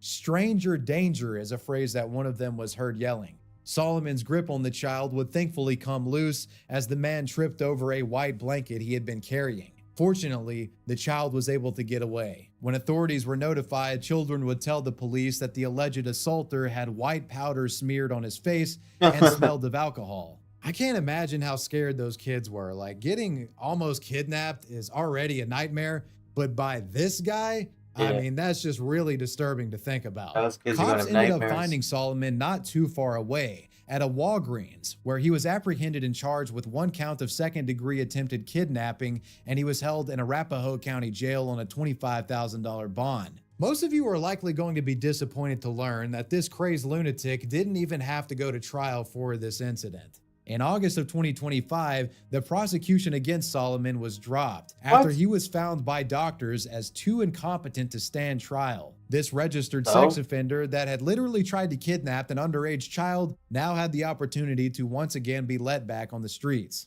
Even the Why is he guy's not in defense mental attorney prison? seemed to think this was wrong. Quote, "We recognize that there is a broken system in the state of Colorado," unquote. This release was shocking to the public and many spoke out about it. Family wasn't even taking the zombies' side. Solomon's older sister told the media that the community was unsafe with the man back on the streets and that he should have been institutionalized a long time ago. Apparently, there was just no place to put him. Our society and our, government and stuff have failed him and have failed the community that was affected just this last week. If he wasn't let out in the first place and there was enough spaces for people like him, he would have never ended up on the playground with these kids. And obviously you see the picture and he does not look human almost. I know the easy thing is to blame the family for this, but you'd be surprised at how many families have to deal with this exact situation.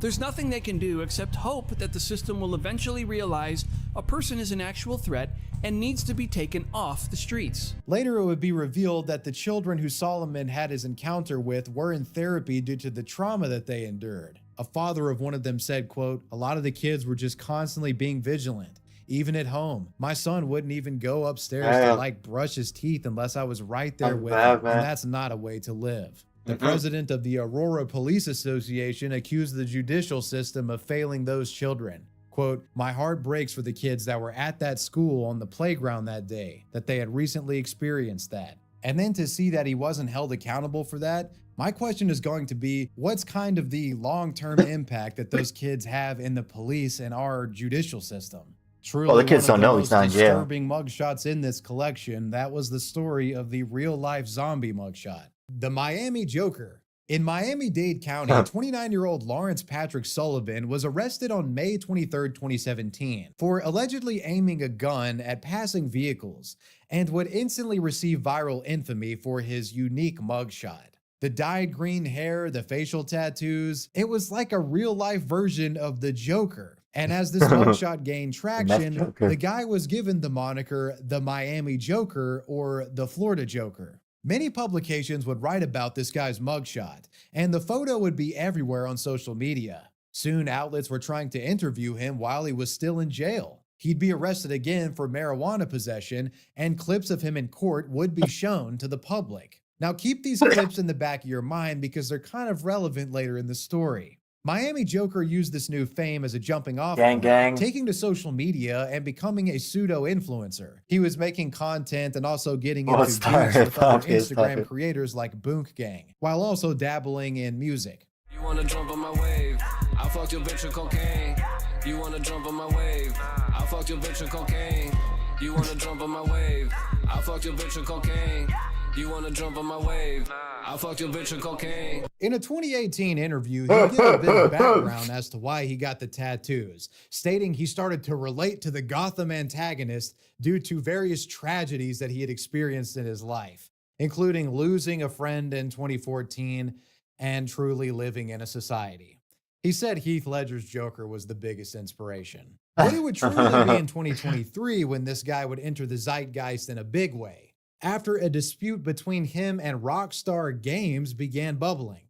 In 2023, the Miami Joker would be back in the news again after the trailer for Grand Theft Auto 6 was released online. In the trailer, there's a scene that shows a guy with face tattoos, not all too unlike those found on the Miami Joker, though it is to note that there are most certainly differences, as you can see. In fairness to the Miami Joker guy, though, the sequence does place in a courtroom, which kind of does play out similarly to the real-life clip that I mentioned earlier where the Miami Joker in real life was in court for that marijuana charge.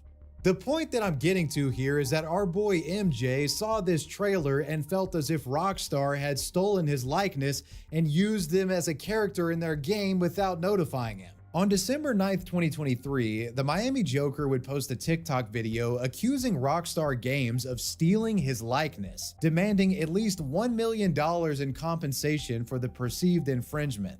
For everybody saying that I'm hallucinating, that I'm not the Joker from GTA 6, chill out your goddamn nuggets. That's me. That's the person that got the inspiration from. Yeah. See that? That's me. That's it. That's me. That's me. GTA, we gotta talk, GTA. We gotta talk. Or not, you gotta give me like $1 million or $2 million. So what's up?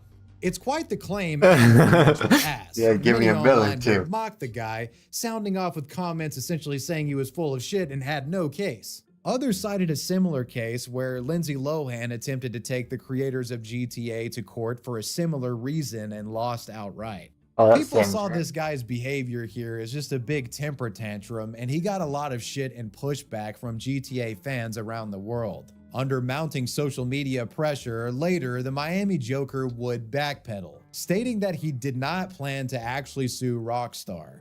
GTA Rockstar, take 2, we gotta talk. We gotta talk. I'm not suing y'all no more. I'm not suing y'all. But y'all still out your goddamn nuggets. It's been 2 whole months. 2 months. 2 months. Y'all still haven't reached out to me. Still haven't DM'd me. Let's I agree do what's GTA right. owes him money. Show me like $50,000, $100,000. Let me voice the character. Let me go. That's to a the blatant meeting call. place. Let me go. All they do is change the hair color. Sign, take pictures with fans. Like a few of the face We make tattoos. Worldwide news. Every blog. Every news outlet. So he went from demanding compensation for character infringement to now begging for a voice role in a game? Yeah, dude, if you had any chance, you fucking blew it, my guy. So the Rockstar lawsuit never GTA happened, 16 but coming out the Florida anytime Joker soon, man. is actually still around doing his thing, rapping and pushing content on his TikTok page. There's been no new developments that have surfaced around any kind of GTA lawsuit regarding this individual. And well, you made it to the end of the video. Let me know what you guys thought about this one down below in the comment section, and let me know who or what you want me to talk about next. I want to give a major shout out to my patrons. I appreciate you guys. Wavy Web Surf out. Peace.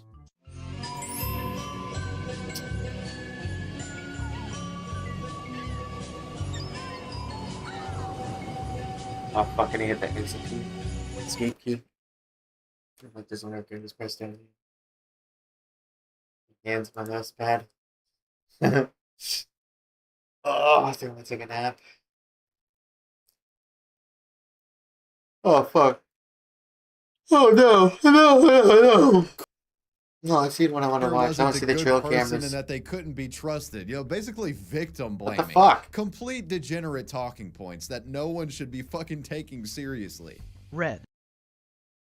Crazy mugshots have long been a humorous touch point in the online world. From trail cameras. Wildlife that we have here in town. If you know anyone that is scared of the dark, while browsing the creepier corners of the internet, Lights are fucking. Even I'm gonna come in now.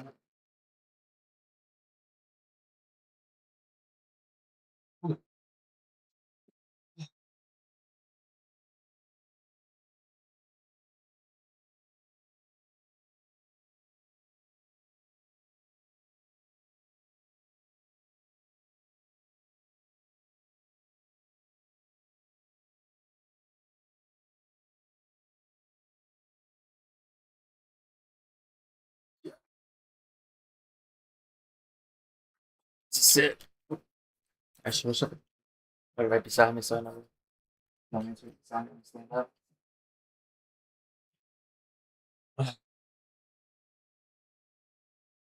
I think I got mono or something, dude.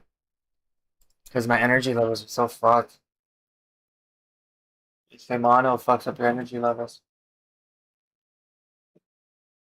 I got some fucking vitamin deficiency, I'll tell you that. I gotta go to the fucking hospital or doctors and get them to fucking do a vitamin test on me. I'm pretty sure my vitamins are really fucking low, some of them. I think that's why I'm really tired. I think it's like I always had a B deficiency. I always had a B12 deficiency, which is like your main fucking source of energy. And B12 is fucking like, very important for your fucking energy. But if they want to be going fucking like shots for it, I'm like, no, I'm not coming here every fucking month and getting a needle, dude. Just tell me what nutrients to take. Tell me what pills to buy. Like, we're not coming in here and taking a fucking needle every couple weeks. Yep. Get the space bar. Huh. Yeah.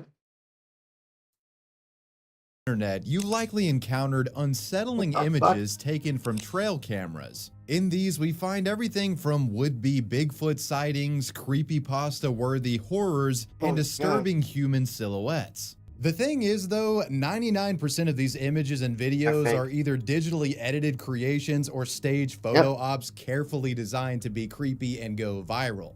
Well, the other 1%, that's what I want to talk about today. From wanted killers captured on trail cam at the forest's edge, to a vigilante trap setter caught endangering mountain bikers, and a rogue police officer terrifying the public, let's explore this collection of trail cam images with real and disturbing backstories. The bike trail sabotage incident. The Blue Mountain Reservation, located in New York's Westchester County, is one of the state's premier parks, covering a whopping 1,538 acres of land. For decades, it served as a place where enthusiasts of the outdoors can gather and share their appreciation of nature with a multitude of trails for park goers to enjoy. Of course, one of the main groups that frequent these trails are mountain bikers, rightly so, as they are permitted.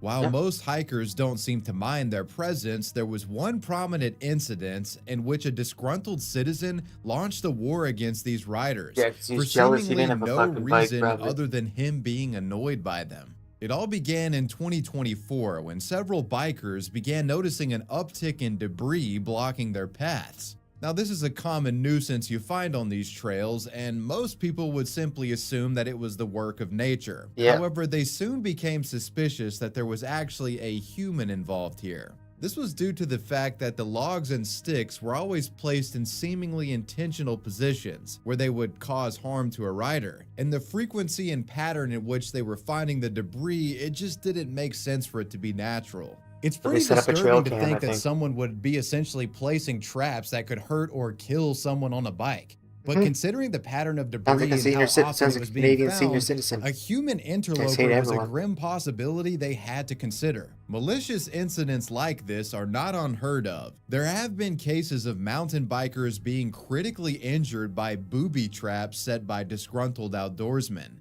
typically taking the form of barbed wire being strung up at chest level between two trees and placed in the middle of a path with the intent to do harm or dissuade bikers from riding through.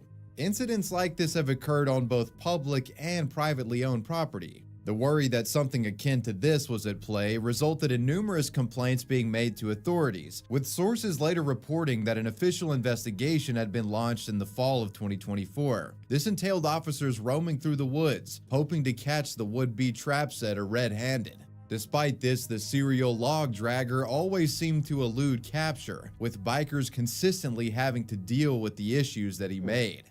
The mountain biking groups grew increasingly concerned that someone riding may not be paying attention and harm themselves, or at worst, even get a serious head or neck injury that could lead to death. Wanting to do something about the issue, a local organization called the Westchester Mountain Biking Association decided to take matters into their own hands, discreetly installing a trail camera at one of the debris hotspots. The deployed trail camera later captured footage that would prove their theory. It had all been the work of a disturbed human being. The initially captured video, which was later uploaded to social media, clearly shows a man dragging sticks and branches directly into the middle of a biking path. As damning as this video evidence might seem, it unfortunately wouldn't lead to anything substantial in terms of nailing the suspect, since the offender's face wasn't clearly visible. Months would go by without any leads, but the bikers refused to give up their search. Fortunately, they caught a break in the latter half of April, capturing a clearer shot of the criminal on the trail cam. It wasn't long before police discovered the man's identity, with the culprit being a 44-year-old man named Jeffrey Jarvis, who lived in the nearby town of Peekskill. According to a statement released by the Westchester Police Department, he was officially charged on April 29th and was booked at police headquarters in Hawthorne, with his initial trial date being set for May 19th. The news of the strange story quickly spread, with residents shocked and confused as to why Jarvis would do such a thing. ABC7, a New York-based news outlet, would report that Jeffrey had been charged with second-degree criminal nuisance, a misdemeanor that could result in jail time or a fine up to $500. They interviewed Sam Lee, the member of the club that had placed the trail camera. In this interview, he discusses his disappointment with how Jarvis had handled the situation. If you're a disgruntled trail user and you don't like what you see, you should notify the landowner, the park staff. Yeah, go somewhere else. Start from there before doing anything as a vigilante. They're trying to fucking harm This people. statement from Sam seems to indicate he believed the guy was simply a hiker who became annoyed by the cyclists and wanted to teach them a lesson for riding on the trails they were allowed to ride on. Despite all of this coverage, the motivations behind the now criminally charged man's actions are still unclear, and any conversation discussing it is only conjecture. Jarvis did not have a known criminal record, and by all accounts, he was a relatively normal guy, at least to those who knew him. ABC7 did an interview with Jarvis's neighbor, who vouched for his character on the I just hit the record. ball on There my must be a fucking reason, foot I have here. no clue, but he's On been the a very fucking, good guy, corner very of good my neighbor, fucking desk. awesome family. So yeah, it's shocking, yeah. Unfortunately, the coverage on Jarvis mostly ceased after this, with it being rather nebulous as to what Jeffrey's punishment ended up being. Whatever his motivation, hopefully the man learned his lesson and never attempts to interfere with innocent mountain bikers again. Trail camera catches violent prison escapee. When a con manages to sneak out of prison, if they're smart, they'll head into the woods and travel as far away as possible under the obfuscating canopy of the wilderness. But in the modern Steal a age, car, this those once fires again. relatively That's what I do. foolproof tactic is losing its efficacy thanks to trail cam technology. As outlined in an extensive article written by the BBC, Danilo Cavalcante, a Yeah, I started putting my natural-born microphone Brazilian above my head. citizen, first got Like how they used himself to in film trouble videos. back in 2017 after killing a man, shooting him 6 getting times. sick of it. As the My story way. goes, he was Just put it, like, pursued above my by head. local authorities but managed to flee the country of Brazil, eventually winding up in the United States. At first, he laid low in Pennsylvania and evaded capture. Yeah, that's even landing Pennsylvania? himself a girl I thought Pennsylvania was just a giant trailer park. That's Pennsylvania? girlfriend while on the run, a woman named Deborah Brandow, who coincidentally was also from Brazil. It seemed things were going well on the run for the criminal, but everything took a turn for the worse after he grew increasingly irritated with his lover, with the two eventually breaking up as his behavior became more and more abusive. And that got the attention of police. Things got so bad she filed a protective order against the guy. Now you would think that this would result in him being identified as an on-the-run international criminal, but sadly, it didn't. Somehow he still fell through the cracks and police didn't realize who this guy was. The abuse would continue even with the protective order, and in a fit of rage, Danilo repeatedly stabbed the mother in front of her young children on April 8th of 2021, being caught by authorities and jailed soon after. Facing life in prison and seeing no way out of his circumstances, the murderer decided that he would take matters into his own hands. Utilizing a narrow passageway, Cavalcante climbed the incarceration facility walls and managed to escape the prison yard. Authorities noticed his absence soon after, and they put out a call to the public asking for help to find him. Days passed and his capture seemed more unlikely. However, police would soon catch a lucky break. You see, Cavalcante seemed to only travel at night through the woods, and as such, some of the areas were equipped with trail cams that snapped his photo. ABC Action News 6 reported on September 8th that he was caught on camera at Longwood Gardens, a public garden area located nearby. The article also explains that there had been several sightings reported by citizens, with many frightened by the still at-large criminal. Despite this new lead, the murder suspect would continue to elude their grasp.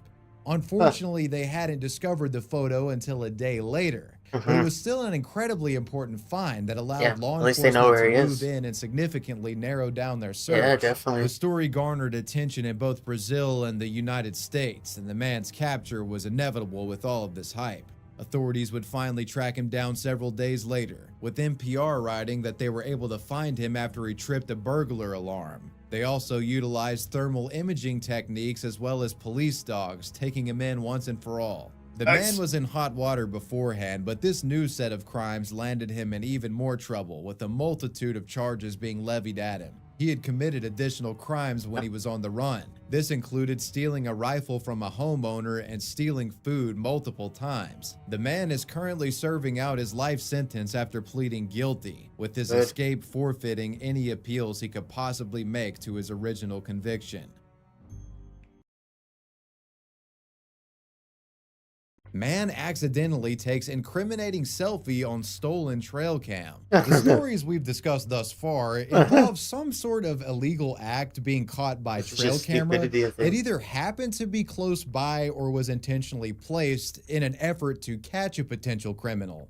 Well, in one amusing incident, the criminal actually went and just got the camera himself. Most of the information regarding this case comes directly from the Hendersonville, North Carolina Police Department. As the story goes, on November 24, 2024, a man decided to break into a home on Gilliam Mountain Road, which was situated near the small town of Edneyville. Unfortunately for the thief, he would end up stealing the one thing that could bring him to justice: a trail camera. This particular model was able to be connected to by the owner's cell phone, and in the man's attempt to take out the device's battery, he accidentally took a photo of his face. The owner, now having a photo of the guy that broke into his shit, sent the image to the cops. When police got their hands on the photo, they posted it to Facebook, encouraging citizens to send in any information they might have in an effort to identify the guy. The sheriff's office is looking for Can't this fix stupid, suspect but we who can arrest it. accidentally snapped a selfie while stealing a trail camera. Deputies say the trail camera was stolen from a home on Masters Boulevard March 15th at around 7 p.m. So if you have any information on who this person is, you are asked to call the Anderson County Sheriff's Office. The thing that makes this post unique, however, is the Crazy. fact that police were so dumbfounded by the culprit's stupidity that they outright mocked him in it, stating, quote, "Folks, we can't fix stupid, but we can arrest it." The humorous nature of this resulted in other outlets covering the story, We can't arrest with this it. "folks, we can't fix stupid" tagline being brought up a lot. The comments underneath were just as brutal, with several people implying that he looked like a meth head. Of course, the police would eventually be able to identify the guy, who turned out to be a man named Mark Irvin Crook. And no, that's not a joke, that is legitimately the guy's last name. The irony of this man's name certainly wasn't lost on police, who posted another update to Facebook that ended with the sentence, quote, "He seems to be living up to his last name," unquote. Crook was later charged with felony breaking and entering and felony larceny. His current activities and whereabouts are unknown. Wife killer is caught by trail camera. Eric Reinbold's story starts in 2018 after that he neck was beard. Holy arrested for shit, being in that's definitely a possession Reddit mod. of pipe bombs as well as the materials used to create them. The District of Minnesota's Attorney's Office posted a statement at the time, revealing that he had even kept Unregistered detailed pipe notes bombs? on how to Did construct you get these dangerous registered pipe explosives, bombs? with the man receiving a 5-year federal prison sentence because Oh, of this. fuck, dude. Other How can you get- sources also reported that he had wrote about overthrowing the U.S. government, with Reinbold clearly being an unstable lunatic. Many breathed a sigh of relief as he hadn't actually gotten the chance to use any of these dangerous explosives to harm anyone. You know, they thought that he had been stopped for good. While nobody realized it at the time, this would unfortunately only be the beginning of this guy's demented behavior. According to later court documents, while his initial sentence was set to last half a decade, Reinbold would be granted an early passionate release in March of 2021. For those of you who aren't aware, this passionate release thing essentially means he was being given a commuted sentence due to extenuating circumstances such as family or medical related reasons. It's like the court feels bad for you. In this specific instance, it was argued that Eric needed to be released in order to help his wife, who he claimed was suffering mental health issues and was struggling to support their children. The COVID virus and its alleged impact on his family members also played a significant factor. While you would hope the deranged criminal would use this as a stepping stone to a better and more productive life, this would, of course, not be the case. On July 9th, only months after his release, police would be called after Eric's children discovered the dead body of their mother, Lisette. Oh my. Upon examination, she had multiple fatal stab wounds to her neck, with a manhunt being initiated in an effort to catch the would-be terrorist-turned-murderer. According to North Dakota-based news outlet KVVR, it was deduced from testimony by his children as well as messages later obtained via warrant that Reinbold killed his wife due to the belief that she was having an affair. Relations between the two were so bad that he wasn't even living with her at the time, instead residing in a trailer down the road. Unfortunately, while they had a definitive motive, they were unable to locate Eric in the immediate aftermath of the murder.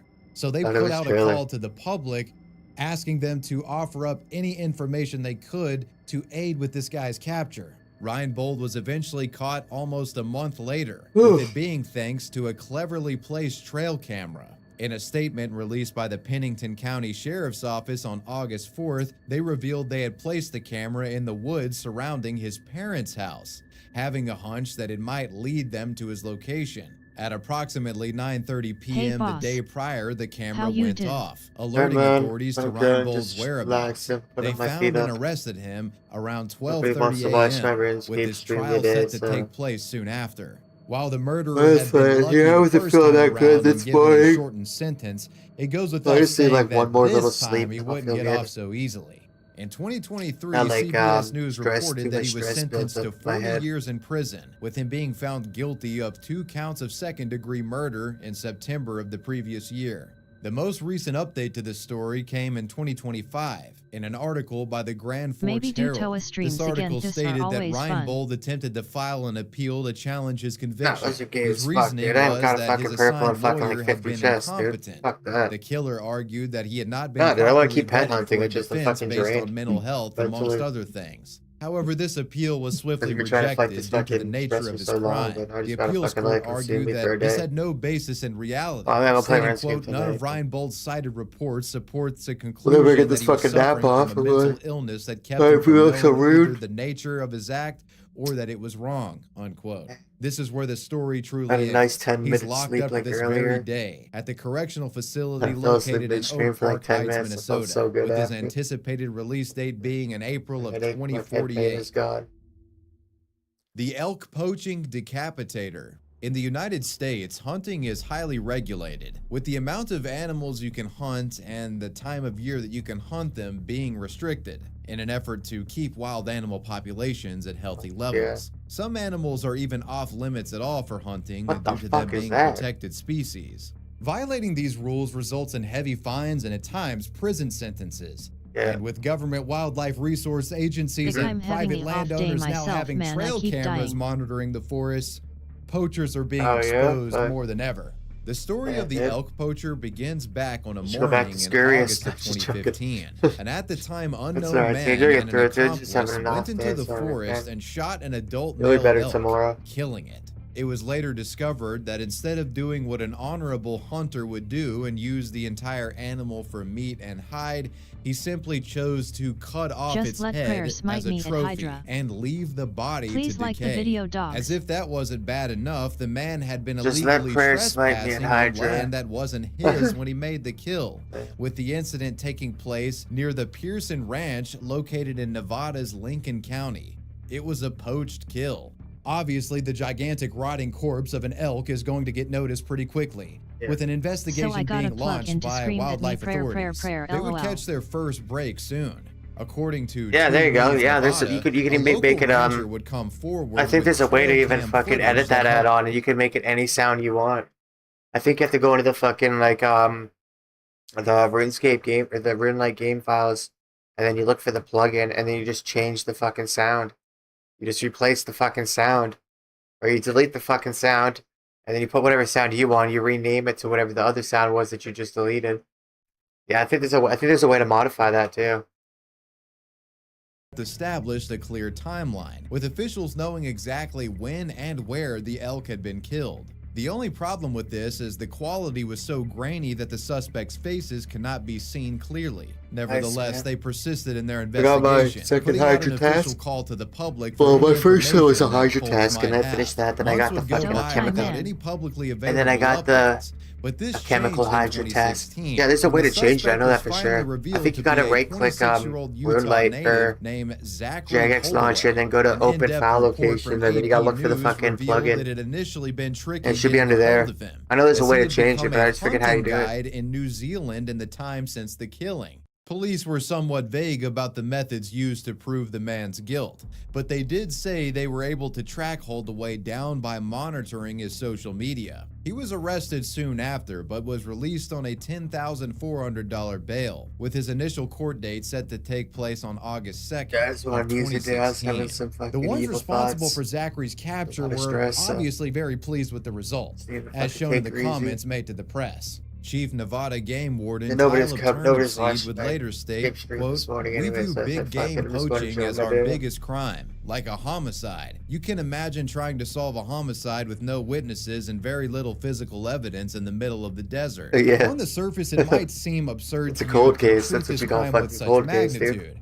But it's important to note that it had been a particularly egregious breaking of hunting laws by a guy who knew exactly what he was I'm with doing. Yeah Man, got it. Zachary was an Interview Tom Arrow, experienced I'm hunter, praying. familiar with the regulations. Oh, He that what? Are wasted you a precious celebrity, dude? You got an resources of interview with the news wildlife company? agents and Nice, dude. desecrated the animal. All of these factors led to authorities Nice, dude. really What'd you do? throwing You got the a book world at record him or when something? his You got an trial interview rolled going on? around. That's sick, dude. He was sentenced to pay Nice, $20,000 man. I wish somebody in interviewed fines, me, man. being given a 3-year suspended sentence, and having any hunting licenses that he may have possessed revoked for 6 years. While poaching happens all the time in the United States, I think Nice, this dude. case is Hopefully interesting fucking- because it really puts you guys on notice if you're out there poaching animals. Hopefully I get to see the news interview on TV or whatever interview you're doing. It's not as Hopefully easy I as can it see used that, to be. dude. That'd be cool, The dude. Wyoming trail camera ghoul, despite know that the guy. That's my harrowing favorite. image That's associated with Haha, this LOL. story, He's is on TV. actually quite I a bit wish. more lighthearted than you would Oh, initially police think. interview. It's Oh, one shit. that involves a cantankerous police officer on the hunt for a wild animal. It all begins on May 8th of 2023. The Evansville, Wyoming Police Department makes a post to their Facebook page with a caption reading, "While investigating an issue down by Veterans Bridge, we found very large prints in the mud that appear to be from a mountain lion. A Steve camera was French. placed along one of the trails to catch the Steve French, the wildlife mountain that lion. we have here in town. If you know anyone that is scared of the dark, please pass this along to them so Yeah, they for a see job I need there it is bad nothing RN to be still afraid haven't of." paid rent. This Woof was woof. fairly standard stuff from a local law enforcement office, with the post seeming pretty Oh, ordinary. job at first interview. Oh, glance. nice, dude. There you go, However, dude. if you Oh, yeah, man, continue hope you get it, scrolling dude. through the numerous trail camera I need photos that. Fucking attached, one of you'll those, too. eventually stumble across a few that showcase a mysterious humanoid monster creeping through the woods. It appeared to be a disturbed man. Despite obviously being a man in a mask, it's still extremely unsettling, and people were concerned about this. Who was out there mucking about like this, and what were their intentions?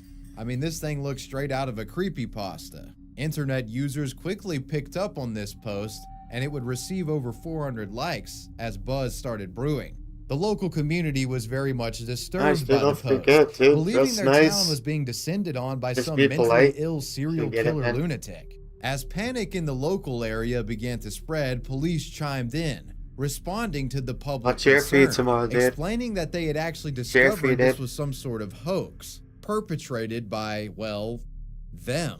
An article by Cowboy Slate Daily was soon released covering the situation, and it included an interview with the perpetrator, who was revealed to be none other than Chief of Police Mike Thompson. Why, Mike? Just why? As the initial Facebook post alluded to, officers were attempting to track down a mountain lion that had been active in the area. Thompson had set up the trail cam in an attempt to catch the animal in the act, but he didn't have any luck. So with the whole trail cam surveillance being a big waste of time up to this point, the man decided to have a bit of fun and took the scary photos in question. He said the act was at least partially inspired by previous Halloween antics perpetrated by the local fire department. The officials in this town really are just a bunch of goobers, aren't they? That costume The looks chief said demented this. as hell. We're kind Yeah, I of know, known dude. for The scary fucking things mask anyways. and the fucking hands. That The was hands the look like mask they're I like used claws. in the haunted hay maze. People have responded to the post mostly in a positive way. There have been a few negative comments, but most people appreciated it. While it is admittedly disappointing that a humanoid monster wasn't roaming the Wyoming wilderness, Yeah, it's that still mask nice is to have a disturbing. wholesome story in the mix. The Vance Bolter political killings. This is a story involving a politically motivated murder suspect getting busted thanks to trail cam imagery from a private citizen.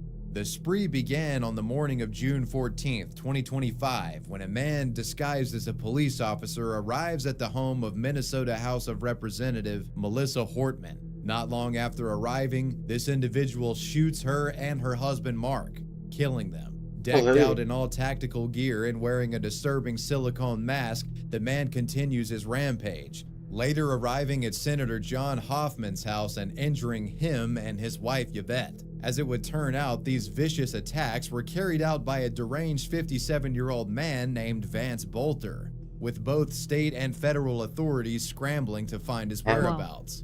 Initially, many were shocked and appalled, wondering if his motivations had been political, as both politicians had been Democrats. An article from the New York Times reveals much about Bolter's history, which is very much peculiar. In a strange twist, this guy had actually served on the state's Workforce Department Board, being appointed by Tim Walz.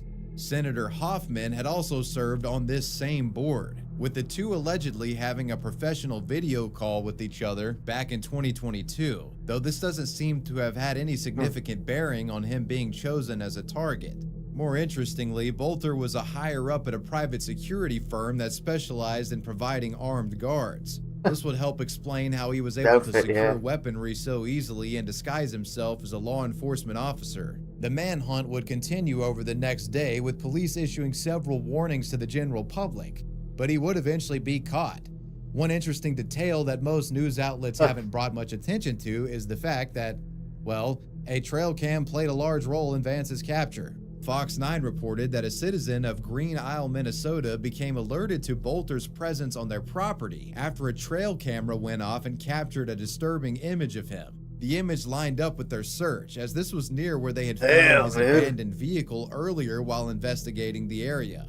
They quickly geared up and surrounded him, with the murderer being arrested around 9 p.m. While his capture was likely inevitable, there's no doubt about it that trail cam sped things up a bit. His motivations would also become abundantly clear as new evidence was revealed to the public. On Monday, June 16th, 2 days after the crime had taken place, a statement addressing the arrest was released by the Department of Justice's Office of Public Affairs. It detailed how the incident had taken place step by step, and is where my summary of the crime from earlier came from. It also went on to reveal that this had been a targeted political attack, as Bolter had a lengthy list of Democratic lawmakers, with the intention obviously being to kill as many of them as possible. In addition to this, he had initially shown up at the doorstep of 2 additional politicians, but they thankfully hadn't been home at the time to answer it. Another aspect of the story is that Bolter had disguised his vehicle, a Ford Explorer, as a police car, which explained part of the reason why he had managed to successfully disguise himself so well. While politically motivated, both sides of the aisle publicly condemned the shootings, with Trump-appointed Attorney General Pam Bondi stating, quote, "These horrific acts of violence will not go unanswered. The Department of Justice will prosecute this suspect to the fullest extent of the law, and if convicted, deliver severe consequences for his alleged crimes." However, this would only be the start of the issue, as Bolter would slowly and surely reveal himself to be an even more mentally unstable individual than originally was thought.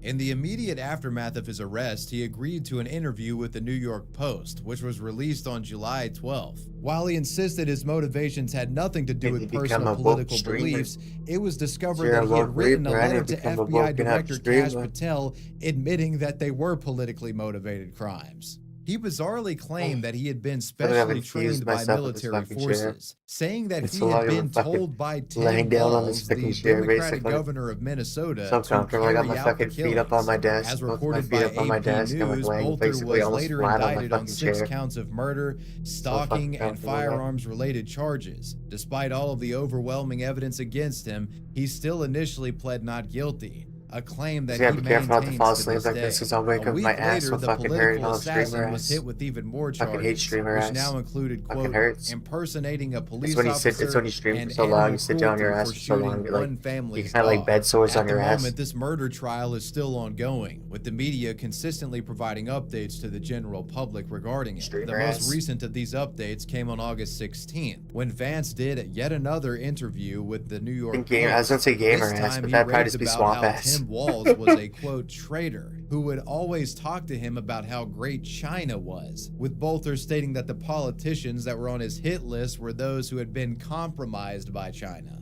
As of writing, this is where the story stands with Bolter.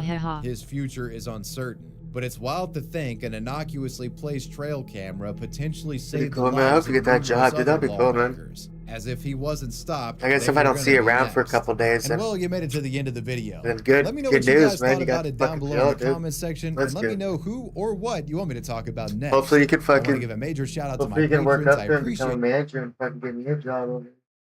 I can show them my mercy if I can. I just show my dedication. I'm praying man.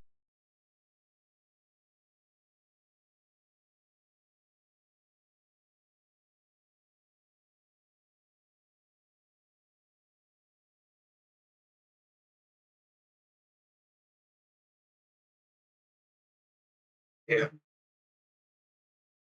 Dating app killing. Shit. Italian Canadian switch first go for Italian women's hockey. I can't watch that this week. Tie for the support man needed RN haha. Every Canadian Olympic gold medal moment from Beijing. What the fuck? It's fucking 4 years ago.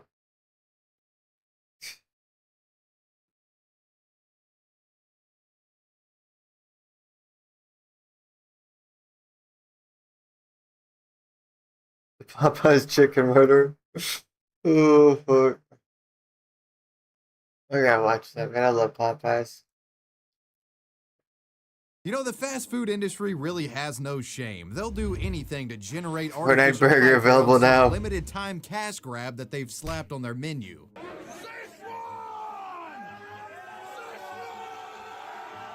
And we could talk about these hype beast cash grabs all day. The Travis Scott burger, these various abominations at Taco Bell, the freaking Burger King Black Whopper, for Christ's sake. But there's one of these limited time fast food releases that really dwarfs all the rest when it comes to controversy. The release of the Popeyes chicken sandwich. A release that was so chaotic that it's been blamed for inadvertently causing widespread criminal activity, assaults, and even a murder. And in today's video, I'll be revisiting the madness, telling you the story of this tumultuous chicken sandwich Only in release the hood. and the infamous killer that ran amok during it. This is the story of the Popeyes chicken killer. Chicken mania.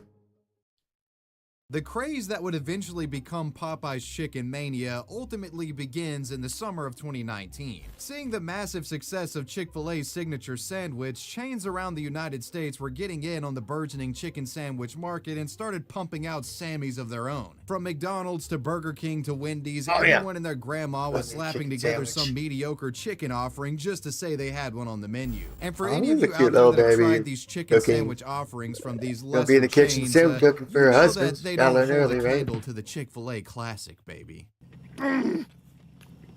This guy took a whole fucking tray with him. But that being said, in August of 2019, a worthy contender would enter the chicken sandwich wars. And that contender was Popeyes with their own Southern-style chicken sandwich. This bad boy was quietly released on August 12th. It was met with little fanfare initially. For most, the offering flew under the radar, but those Oh, who you know tried the fucking sandwich were giving it rave reviews. you know the praising it fucking for here. its Let me go back to brioche it. bun, crispy breading, When they do and overall this, juiciness. it's not actual But food. When they show this, it's not actual food. Eh? It's cardboard. Eh? It's made out of cardboard and paper and shit. Yeah. That was fucking I was installing like signs because all the fucking new restaurants they gotta have they gotta have like fucking screens. They don't have paper menus or like cardboard menus. They got like screens behind the desk. So like, how do you guys get such good shots of your food? I asked the fucking like there's a manager there. He's like, oh, it's all fake. It's all cardboard. Yeah, it's all either cardboard or it's Photoshop. It's not real. It's not an actual food. They just try to make it look as best they can in Photoshop. And they even add fake light to it. Like, see this? So it looks like there's a lens hitting it from here, flash on or something. Yeah, that's what they do. They got really good really good Photoshop with people. their own Southern-style chicken sandwich. And some shit they make out of This cardboard bad too. boy was quietly released on August 12th. It was met with little fanfare initially. For most, the offering flew under the radar, but those who tried the sandwich were giving it rave reviews. They might make it out of praising something it for its else now, brioche but bun, before they used to crispy make it out breading, of and overall cardboard. juiciness. But despite these glowing reviews, people weren't flocking to Popeye's restaurants to get their hands on this thing. So how did we go from this to this? That's why I don't fuck with y'all Popeyes. I'm finna come in there and pop y'all motherfucking eyes out y'all fucking head. Long lines outside Motherfucking pop your Popeyes. motherfucking eyes Who out. brave the roughly hour-long wait are rewarded with the latest sensation, a Popeye's chicken sandwich. Well, it pretty much can all be boiled down to Popeye's punking Chick-fil-A on Twitter. LOL. Seeing positive reviews of Popeye's chicken sandwich and Twitter banter suggesting that this sandwich was better than Chick-fil-A's, some dipshit at Chick-fil-A crafts this glaringly insecure and passive-aggressive tweet, obviously directed at Popeye's. Bun plus chicken plus pickles equals all the love for the original. Now, Chick-fil-A up to this point had never acknowledged any of its other chicken sandwich competitors, and this tweet seemed to telegraph that they actually thought that the Popeye's chicken sandwich was a threat to their bottom line. And it's the way Popeye's replies to this passive-aggressive tweet that ends up sparking a chicken sandwich frenzy. It was a simple reply tweet to Chick-fil-A saying, "Y'all good?" Well, Popeye's doesn't actually post their own social media shit. They hire someone to post it for them. It's not actually them posting it. It's someone else, fucking probably some teenagers, some fucking young woman fucking monitoring the fucking and posting everything on their social media. That's what every company does. Well, big companies. They don't got time to run their own fucking social media. They gotta make money. It's like, we got this fool on the ropes, bro. This cheeky response was perfect, and needless to say, the Twitter masses loved it. Because let's be honest, dunking on Chick-fil-A is kind of a pastime of Twitter if you haven't noticed. Popeyes ratioed Chick-fil-A to Middle Earth, and their tweet wound up getting close to 300,000 likes. The humorous back and forth between the two chicken giants was covered by blogs across the internet, which inadvertently raised the public's awareness of Popeye's new chicken sandwich. And naturally, you had people wanting to become a part of this viral moment, so they ended up going to Popeyes to try this chicken sandwich for themselves. Popeyes had accidentally stumbled into a viral marketing campaign here. Must be crack in this chicken sandwich. It's gotta be crazy to There must be crack in his chicken sandwich. Is it worth it? Yeah, it is. This is Takina Nadane's second wait for the sandwich. The internet has declared a taste challenge to the chicken sandwich holy grail, Chick-fil-A. I gotta know the verdict here. Popeyes. It's better. It's better, yeah. His first taste, a moment in chicken sandwich history. Yeah, he says he'll be back for more. I taste the spice from the spicy. I taste the pickle. I got a little pickle. The bread. I didn't give a fuck which one tastes better. Everyone fills my fucking stomach and whatever was cheaper. That surpluses of chicken sandwiches were now running out. And when I'm trying to news eat of chicken fast food for the sandwich exquisite shortages taste. I'm started just to trying spread to eat online, it. that's Fucking when panic set in for fill my those who stomach. hadn't got their hands on one yet. With the sense of urgency surrounding the sandwich, lines started spilling out of Popeye's restaurants nationwide. A full-blown mania had erupted, and with the mania came criminal activity. Videos began popping up on social media showing disorderly scenes at Popeyes. One video shows a portly patron reaching through a drive-thru window assaulting a restaurant worker over a chicken sandwich. sandwich. Another video shows a chaotic drive-through scene where two vehicles collided with each other while in an effort to fight for their place in line to get a chicken sandwich. Hell, at one point it was reported that an armed mob entered a Popeyes restaurant and allegedly held a cashier at gunpoint over a chicken sandwich. Hey, look, county jail's chicken sandwich is way worse than this, so don't do this kind of thing. We've told you about how popular the Popeyes chicken sandwich is. A sign here on the door says it all. Be right back. They don't have any chicken sandwiches. But you know what? Apparently, one group went inside the store asking for the sandwich. They were told no. The customer became so angry, he actually pulled out a gun. Police say there were 5 adults who came in. They also had a baby with them. They walked into the store. A baby with them? What the After fuck? what had to have been several weeks of Dead hell for beats. Popeyes employees, the chicken sandwich mania would eventually die down in mid-September after pretty much every store had sold out of chicken sandwiches. While the limited run of chicken sandwiches had run their course, Popeyes did tease that more were on the way, with many restaurants having signs placed on their doors and windows claiming that the sandwich would return sometime in the future. But for the time being, folks would have to wait for another shot at the sandwich, which brings us to the topic of the Popeyes. I feel like that sign is a fucking claiming that the Oh no, it's this chicken sandwich. Thought it'd be like, we apologize that this location is closed or out of service or something. I thought it was like a closing sign or like a relocation sign, but it says chicken sandwich. It says new chicken sandwich. sandwich would return sometime in the future. But for the time being, folks would have to wait for another shot at the sandwich, which brings us to the topic of the Popeyes chicken killer. Let's fast forward about a month. He's The story withdrawing of from the the Popeyes chicken. chicken killer begins in October of 2019. After quickly selling out of chicken sandwiches back in September, the public was demanding Popeyes bring back the item for those who missed out on the initial limited release. Being fans of money, Popeyes obliged. Yeah. And on October Our 28th, company, the man. chicken chain would announce via another cheeky tweet targeting Chick-fil-A that the sandwich was returning to stores on November 3rd. This announcement naturally set the internet ablaze. And finally, once the day of November Right beside the 3rd Chick-fil-A arrived, sign all that says hell closed broke loose Sunday. once again. They put open Sunday.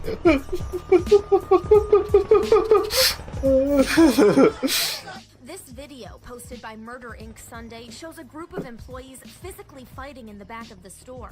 They're fighting each other. People are fighting the employees in the parking lots and the streets. It's getting out of control. Oh, I No fucking other hate this chicken guy, place dude. is dealing with this. We need to have security That out guy made here. like every fucking one of these episodes is fucking just him talking shit about Trump. I think I hated that Trump one fucking like 8 years ago when he So we're won. going to have to shut down. While night one of the Popeyes chicken sandwich re-release shut down. proved People to act be like quite fucking the animals. disorderly Fuck 'em. spectacle, no one was seriously injured during this frenzy. But the same couldn't be said for the following evening. On the night of November 4th, Chicken Mania was still sweeping the nation with long lines spilling out of Popeyes around the country. And it would be in one of these lines filled The with sun hungry says, "I'm visitors back." that a tragic scenario would unfold. The location was the Popeyes at the 6200 block of Oxon Hill, Maryland. Right off the 32-year-old highway, Rico not bad. McLean is in line with several other restaurant visitors, all trying to get their hands on a meal. With folks experiencing above-average wait times for their meals, the environment is tense and folks are very defensive regarding their position in line. The last thing you'd want to do in a situation like this is try to jump the queue. And with that being said, enter 27-year-old Kevin Davis. Davis was also in line for Popeyes on this eventful evening, but at some point while waiting, Kevin reportedly makes the decision to cut in front of several restaurant patrons in line. It's at this point where Rico McLean angrily confronts Mr. Davis, leading to a verbal altercation between the two men that only becomes more heated as time passes. Eventually, Rico McLean and Kevin Davis decide to take the matter outside, presumably to squash the beef with their fists. But as Yeah, the they men don't. exit the Popeyes building door, that's when Rico McLean almost immediately produces a knife and lunges at Kevin, stabbing him in his upper torso, the blow mortally wounding the man. After the cowardly stabbing, Rico McLean would flee the area, leaving Kevin for dead. Nearby witnesses would call police and first responders would escort the rapidly deteriorating man to the hospital. Unfortunately, medical personnel were unable to save him and Kevin passed from away one later that stab wound, evening. fuck. And what began as an exciting That's night no chest, ended yeah. in the tragic murder of a young man. And the situation was only made worse because Rico McLean was attempting to evade justice. He was on the run and in hiding. Unaware of the man's identity at the time of the murder, police would release surveillance footage from Popeyes showing their unidentified suspect and naming his female companion. What kind of camera is that? Does he even have eyes? Kevin Davis. Like, what the kind of camera fuck is that? Chicken sandwich Holy hype, fuck, you're a multi-billion-dollar company. You the can't even afford a fucking camera that has more than fucking 10 pixels. Now to Maryland, where a man was stabbed to death outside a Popeyes restaurant. Police say the stabbing happened over a fight about the fast food chain's chicken sandwich. You heard me right. They added that it appears that one man may have cut in front of another one in a line. At the Popeyes in Oxon Hill today, candles burned for the victim, 28-year-old Kevin Tyrell Davis of Oxon Hill. Meanwhile, customers inside continued to stand in long lines to get the sandwich and were shocked by the circumstances. It's very, very crazy just to stab somebody over a chicken sandwich. If they had talked to me, I said, man, I'll go buy you a chicken sandwich if you don't stab that person. I mean, it's just unbelievable. With so much attention being granted to this case by way of the Popeyes hype, it was only a matter of time before someone would come forward and reveal the killer's identity. Law enforcement would eventually get a tip, and 10 days after the stabbing had taken place, on November 14th, Rico McLean was identified as the suspect, and police would arrive at his home in Capitol Heights, just 20 minutes from the crime scene. Rico McLean was then arrested, jailed, and charged with first-degree murder, second-degree murder, first-degree assault, and second-degree assault. Stawinski said the accused killer, Rico McLean, was caught yesterday at a home in Capitol Heights on Nova Avenue. And Stawinski said he does not expect anyone else will be charged in the case, either as an accomplice or for helping McLean hide from the law. And something else here, Stawinski said persistent conversations also on social media that somehow the victim and the suspect knew each other and had some kind of ongoing dispute are simply not true, period. Davis is accused of cutting the line, and McLean is accused of killing him for it. The killer would later be found guilty. That guy looks like a fucking detective. There, the guy right up fucking right here, dude. The killer looks exactly like a fucking 1970s fucking detective. Cutting the line, and McLean. This guy's really role playing the fucking scene, dude. Holy shit, dude. I think it's a Reddit hat. Accused of killing him for it. The killer would later be found I think guilty it's a Redditor of hat second-degree murder, and in September of 2022, Rico McLean was sentenced to serve 22 years in prison for the callous killing of 27-year-old Kevin Davis. Prosecutors were hoping to get 30 years or more for Rico McLean, but the judge decided to go with the lower sentencing option here in consideration of McLean. Let's talk about e-girls. Yes, What began as an aesthetic created by female Tumblr users has evolved into an entire industry, the e-girl space, consisting of YouTubers, Twitch streamers, TikTokers, and more, in what I like to call the e-girl industrial complex. First favorite Their kind of girl, the respective fat channels chick. and platforms said to These are be fucking a pretty safe cool. space where Very people loving. can engage with others online, which makes it all the more Good at shocking cooking. when one of these supposedly wholesome creators gets involved in criminal activity. From a cosplay content creator killing her fiance, to an OnlyFans model accused of murder, to a deranged YouTuber turned attempted mass shooter, these are the criminally accused e-girls. The OnlyFans killer. Our next story involves an ongoing and highly controversial case in which an OnlyFans model is accused of killing her boyfriend.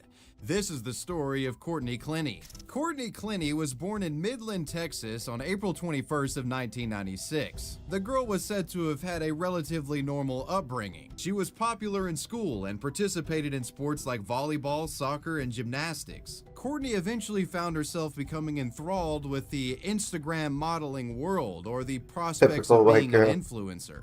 So when I was 18, almost 19, I followed all of these like OG Instagram models, and first of all, I just had girl crushes on them. Like, I followed them just to follow them because I thought they were pretty.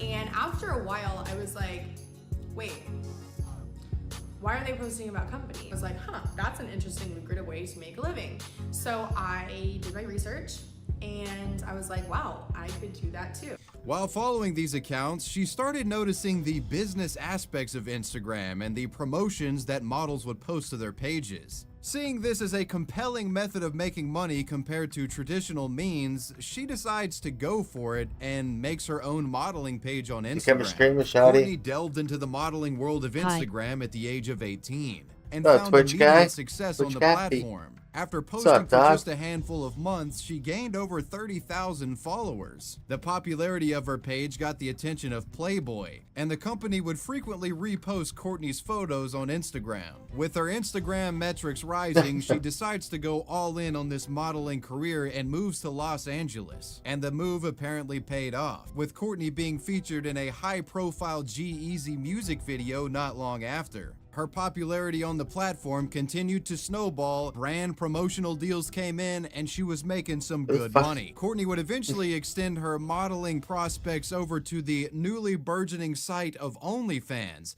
and it's there where she made the big bucks. Oh, yeah, she Leveraging showed her off her nearly cans. 2 million followers on Instagram, Courtney managed to rake in $1.8 million in 2021 fuck, from her dude. OnlyFans content. Jesus Needless fuck, to dude. say, the woman was That's in the midst fucking of crazy, an dude. incredibly successful career. But unfortunately, Holy what we fuck, find dude. is that while Courtney's status as an influencer rose, so did her instability. Which brings us to her boyfriend, Christian. In November of 2020, Courtney began a relationship you with a been, man bro? named Christian Toby. All right, Ogunseyi. Doc. Just Christian drained was said today. to have been an amateur day trader of cryptocurrency and stocks. While their relationship would begin amicably, things start falling Tired apart today, in the man. long run. In July of Taking it easy 'cause nobody 2021, watches Plenty my was RuneScape arrested on stream this suspicion morning, of so- domestic battery against Christian in Las Vegas, Nevada. Apparently, the two had gotten in an altercation, resulting in Courtney throwing various objects at him, including glass. Holy The shit. investigation showed that you threw a glass at him, and that in these state is considered a battery. You guys are in a relationship. She threw a glass at you. The glass is there. She admitted throwing the glass. When that happens, I have to make an arrest. I can't tell the judge. Let me finish. Let me finish. The state takes over. Okay? I'm gonna explain to you how it works so you can get her out. Okay? However, the district attorney would drop these charges the following month. Despite Yeah, the 'cause if the guy concerning doesn't want the quarrel, fucking two plaintiff stuck doesn't want to fucking together charge, and actually you moved gotta to drop Miami, them. Florida, and it's here where more problems would emerge. In Miami, Florida, Courtney and Christian lived at Good the light of a One charge. Carasso Residences, a luxury apartment building in the city. The OnlyFans model used her significant wealth to get one of the best views in the complex. A 3-bedroom unit on the 22nd floor with a breathtaking view of Biscayne Bay. But despite living in the lap of luxury, the two still found reason to fight. Around this time, neighbors reportedly stated that the couple's relationship was extremely combative. The building manager even documented multiple incidents of loud arguments coming from the room. Some neighbors even recorded footage of the two arguing. And more documented arguments between the two just kept surfacing. A fight between Courtney and Christian would be recorded on February 21st of 2022 in an elevator. This CCTV camera showcases Courtney slapping Christian around. Another recording discovered later on Christian's phone displays the true emotional instability and abuse going on in this relationship. Yes, yes, thank you. Come Get off of me! You literally talked to her without telling me! Courtney, I was on a bike ride and she passed me and I said hi. You and tired? and Courtney are having a live Yeah. chat. My bad, I forgot to tell you that. My That would head make you hurts an today. I active need coder. another hour of sleep. In the midst of these heated altercations, Obumseli would send a concerning text message to Courtney that read, quote, "Is love going to kill me?" Also adding, "February was the worst month I had so far. I got cheated on, I got called that word again, I got slapped in my stitches that has reopened multiple times, and it's not healing Of course fast she enough." cheated on him. Sometime after these messages were sent, an argument broke out that resulted in Christian being kicked out of the apartment by Courtney. The two would take a break from each other, and Courtney's mom would travel to Miami to stay with her for a short period. Christian was left to fend for himself. However, with time, the two cool off. Courtney and Christian would reconcile their differences in the short term, and Christian would move back in after Courtney's mother left. But unfortunately, as things typically go in these dysfunctional romantic relationships, this peace was short-lived. Arguments between the two began almost immediately. Around this time, a dispute would break out between the couple that ended with Courtney calling police and requesting a restraining order against Christian. And I want him, okay, the police are here. I want a restraining order against Christian Gonzalez. Christian, Please, just like don't get me kicked out of my own apartment. we just want him getting. We just want him. I'm scared. I'm scared of him. With this in mind, you might imagine Christian to be the real threat in this story, but the events that follow this incident draw that notion into question. Which brings us to the twisted series of events that allegedly took place on April 3rd of 2022. On this day, security footage showed that Christian left the apartment building at 1:15 p.m. and returned at 4:32 p.m. with sandwiches from Subway. Courtney had been wrapping up an Instagram live stream as her boyfriend arrived back into the apartment. In the live stream, she talked about her summer plans and how she was going to work on, quote, building her butt back up. Summer plans are... So, I've been out of the gym for like 3 months. My booty is kaput, okay? It's gone. My butt just like disappeared. So, summer plans, building my butt back up so that I can be myself again. She also said she was blessed. Shortly after Christian arrived, neighbors began calling security to report a disturbance from their room. Security guards called the police at 4:46 p.m. In that time frame, Courtney Clinty would make 2 phone calls, one to her mother and then another to 911 after. In the 911 call, Christian Obumseli can be heard saying, quote, "I don't feel my arm," while Courtney screams, "I'm so sorry." But my boyfriend is dying of a stab. Ma'am, what is the address? If he has a stab wound to his shoulder, he can sit down. What do you mean he has a stab wound on his shoulder, ma'am? Yeah, he's bleeding from his shoulder. I can't get my arm. 3101. Please like the video, dogs. I'm so sorry. The man had been stabbed just Never inches date a above a blonde girl. tattoo of Courtney's name that was on the left side of very his fucking chest. stupid. When police arrived, the They cheat like OnlyFans crazy and model they're just fucking maintained that brain she dead. acted in self-defense, telling police that the two had an argument, resulting in Christian Never date a grabbing her blonde by girl, her man. throat and shoving her against the wall. So fucking According to stupid. Courtney, she then grabbed a knife in an effort to defend herself. After procuring this knife, she claims she threw it across the room and it landed in Christian's chest. So I grab my, I What are you, some fucking ninja with fucking ninja Soleil's stars? looking perfect, I drooling absolutely face. no intention of using it. I'm on the phone with my mom, and he's coming at me like he's gonna grab either the phone or like the knife or something. And so I was just like, I was like, don't come any closer. Thanks, dude. It's coming at me, and I drew it. When detectives later informed Courtney that her boyfriend had died from his injuries, she began hyperventilating and asking for a hug. We have to inform you that Christian did not make it. Okay. Unfortunately, the doctors did what they could. And Christian is dead. Oh my God. Can I please have a hug? Am I allowed to do that in here? Yeah. Need a feed cam, lol. Despite Yeah. the women not having Save any up for one. obvious physical injuries I from didn't this save up for alleged one, dude, self-defense yet. situation, she was let go. The police just didn't arrest her. Just up. You're good.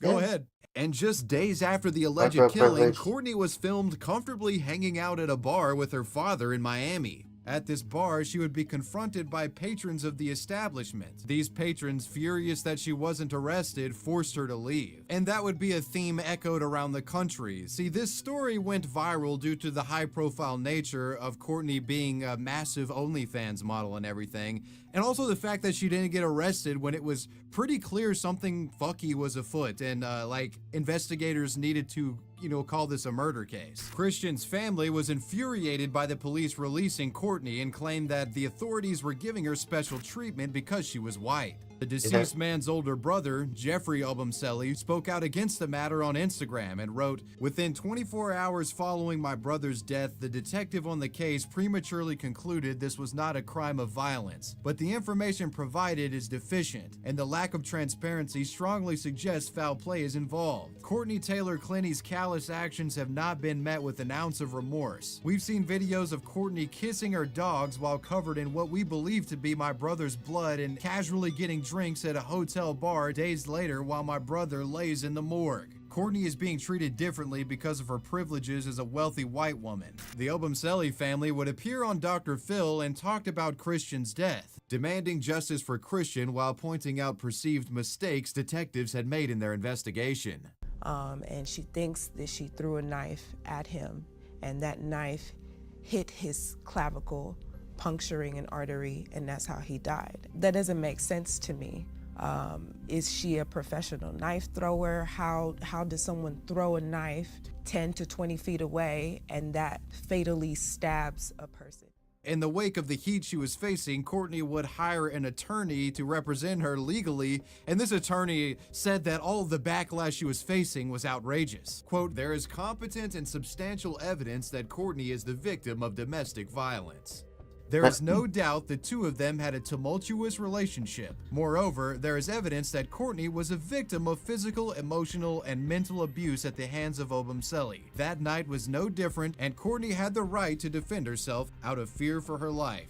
But then the medical examiner's report comes in and really draws Courtney's story into question. The examiner's report detailed that Obumseli's death was resulting from a stab wound caused by a forceful downward thrust that had fatally punctured an artery in Christian's chest. The examiner noting that such a stab wound couldn't come from Courtney throwing the knife as she indicated in her initial report. As a result of this discovery, on August 10th of 2022, the OnlyFans model was arrested while in Hawaii and charged with committing second-degree murder with a deadly weapon. The woman would be extradited to Florida to face trial. During Courtney's bail hearing, one of the city prosecutors indicated that she was a flight risk due to her income level. They also claimed that Courtney had been up to some financial shenanigans, apparently trying to move money around in anticipation for this trial, claiming that the woman had moved more than $1 million to her father sometime after the stabbing had occurred.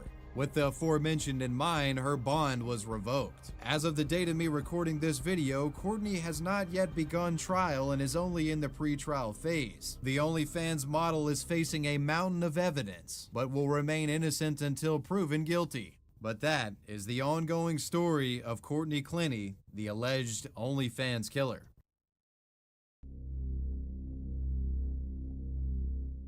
Easily one of the most disturbing e-girl criminal stories is that of Nasim Aghdam. Nasim was a YouTube content creator with a deep-seated hatred for the very platform that she produced videos on. Frustrated with her lack of growth on the site, she goes to YouTube directly to enact revenge. Nasim Aghdam was born April 15th of 1979 in the country of Iran. In 1996, Nasim immigrated to the United States with her family as refugees. Once in America, Nasim would eventually move to San Diego, California, and Nasim would make headlines before her YouTube venture. At the age of 29, Nasim was featured in a San Diego Tribune article that was covering a protest held by animal rights activists. One of these activists was Nasim herself. Nasim was quoted in this article as saying, "For me, animal rights equal human rights." As years passed and the popularity of YouTube grew, Nasim saw the platform as a compelling way to get out her message and also to entertain folks with her dances and songs, which results in Nasim creating a channel featuring quite the bizarre plethora of content. She posted many videos on a multitude of subjects. Her channel showcased her performing art, discussing veganism,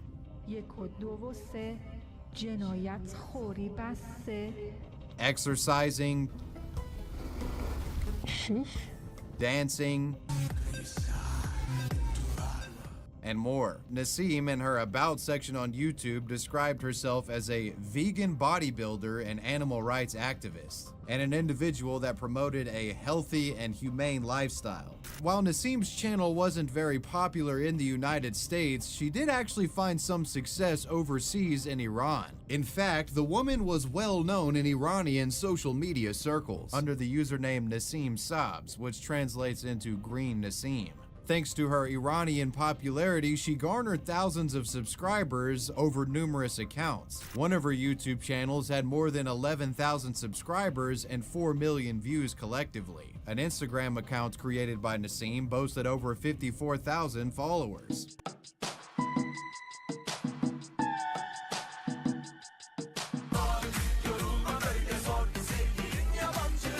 However, despite all of these viewers, followers, and subscribers, Nassim was disgruntled at the fact that YouTube wasn't paying her out any ad revenue, apparently the company deeming her videos not suitable for advertisers. Posts from the time show Nassim complaining about what she perceived as YouTube filtering and shadow banning her content. One post from the woman says, "Be aware, dictatorship exists in all countries, but with different tactics. They only care for personal short-term profits and do anything to reach their goals, even by fooling simple-minded people, hiding the truth, manipulating science and everything, putting public, mental, and physical health at risk, abusing non-human animals, polluting environment, destroying family values, promoting materialism and sexual degeneration in the name of freedom, and turning people into programmed robots. Make the lie big, make it simple, keep saying it, and eventually they will believe it. Adolf Hitler. There is no free speech in real world, and you will be suppressed for telling the truth that is not supported by the system. Videos of targeted users are filtered and merely relegated so that people can hardly see their videos. There is no equal growth opportunity on YouTube or any other video sharing site.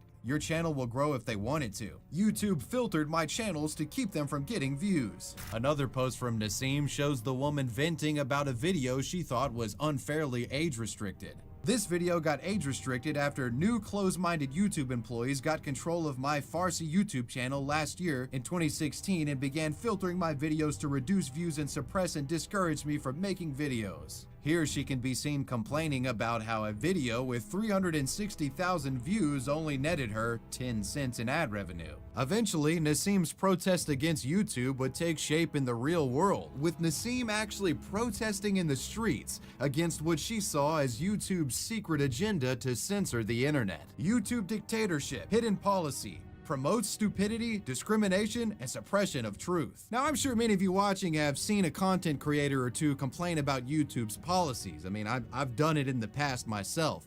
But it doesn't take a rocket scientist here to sort of come to the conclusion that something was off with Nassim, and future videos and posts created by Nassim would help exemplify this even further. In one video where Nassim discusses her history and experience with YouTube, she reveals that she didn't like living in America. Quote, "In Iran, they kill you with an axe, but in America, they kill you with cotton." Which is essentially her referring to an Iranian expression saying that she's dying a slow death. Nassim had become so obsessed over what she thought was YouTube conspiring to censor her that her family started taking note of her disturbed nature. And it would only be a matter of time before this deranged woman took up her frustrations with YouTube directly. It all begins on April 2nd of 2018 when Nassim had been reported missing by her family after not answering her phone for close to 2 days. Curiously, police would later find the woman in Mountain View, an area just 15 miles south of YouTube's offices in San Bruno.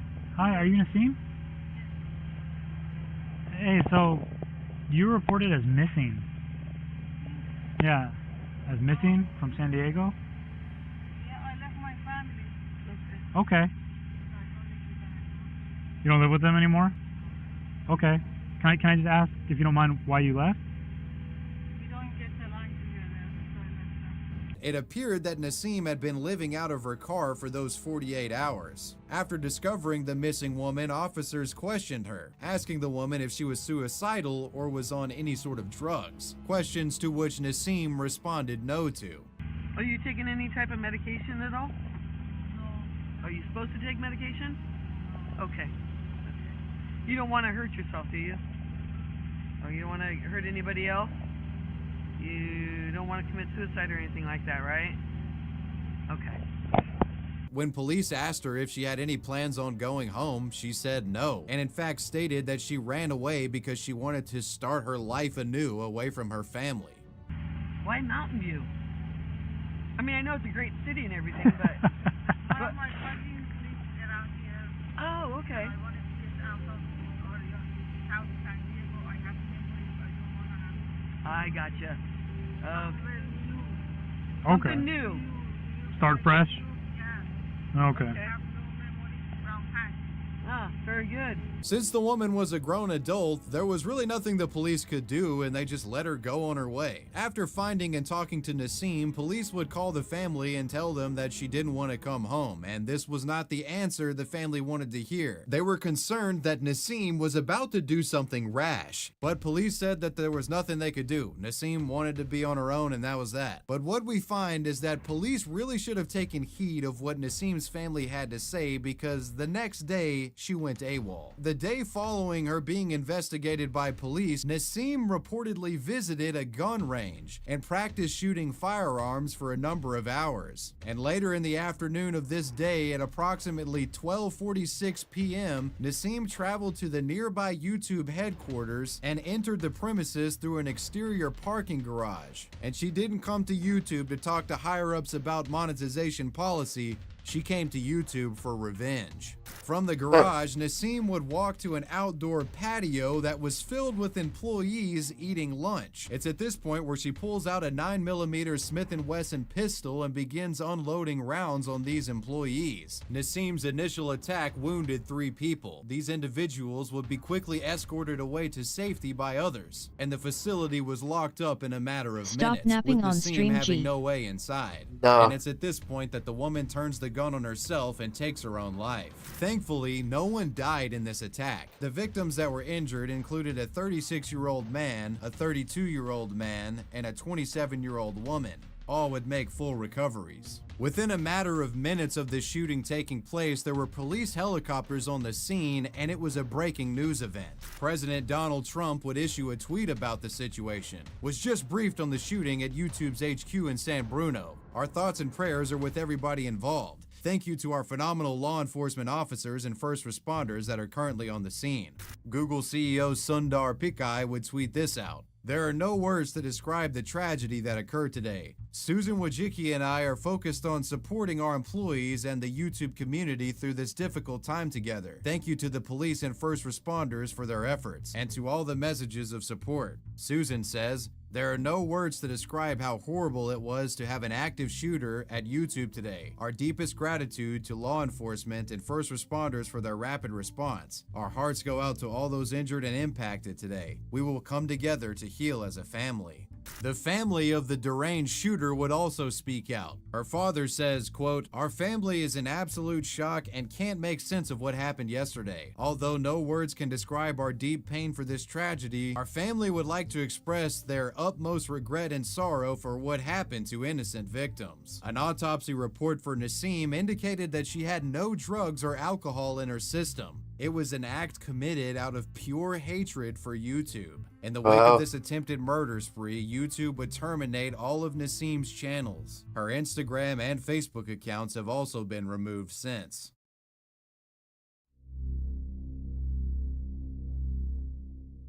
To begin this chapter, let's break down a Japanese word that you'll likely be hearing again throughout the rest of this video. That word being yandere. What the hell does this mean? I'm sure you've seen it before. Well, the yan in yandere comes from the Japanese verb yanderu, which means to be mentally ill or to be mentally sick. Yanderu is combined with another Japanese word, dere dere, a word meaning love struck. So the two words together, yandere, basically being a mentally sick, love-struck person. Yandere is an anime archetype where a character's love is so devoted that they become obsessed and possessive of their loved one to the point of behaving irrationally in an effort to hold on to their crush or love interest. Basically simping to the max, to the point where it could literally result in someone's death. Now, yandere killing someone in an anime or a video game, we've seen that before, but could something like this happen in real life? Well, the answer might surprise you.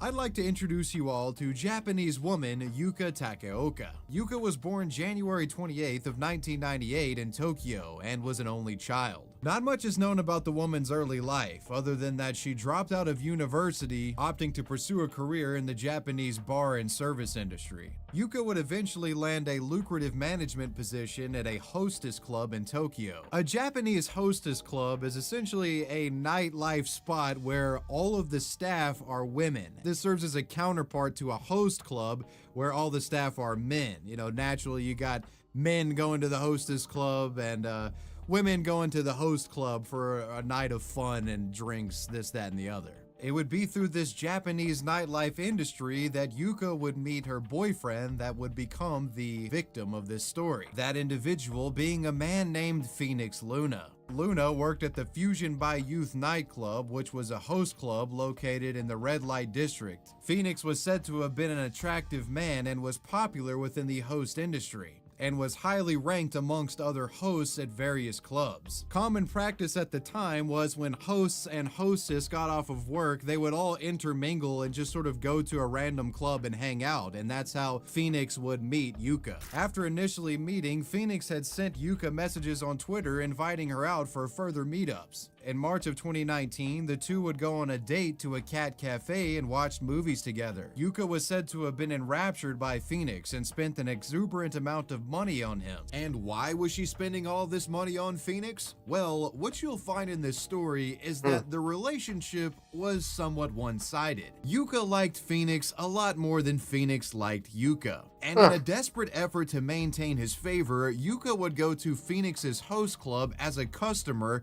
and literally pay Phoenix to spend time with her. Yuka believed that if she wanted to be with Phoenix, she would have to continue her financial simping, and even picked up additional work as an escort to do so. In April of 2019, Yuka and Phoenix began a sexual relationship. This intimacy reportedly beginning after she presented Phoenix with a bottle of champagne and confessed her love to the man. To promote her lover, Yuka would continue to go to the host club and support Phoenix with the money that she spent. Phoenix was able to become one of the top hosts at the bar. She wanted to help him get the #1 spot, which allowed for extra privileges and major bonuses. She also rented out an apartment close to Phoenix in hopes that he would stay with her. On May 20th of 2019, Phoenix stayed the night with her, but to Yuka's disappointment, he spent most of his time uninterested and on his phone or sleeping. On May 23rd of 2019, Phoenix planned to assist Yuka with cleaning at her residence around noon, but his obligations caused a delay. Yuka called Phoenix on the phone, and his explanation for not being there was that he had made plans to meet with a female work client. This sent Yuka into a tailspin.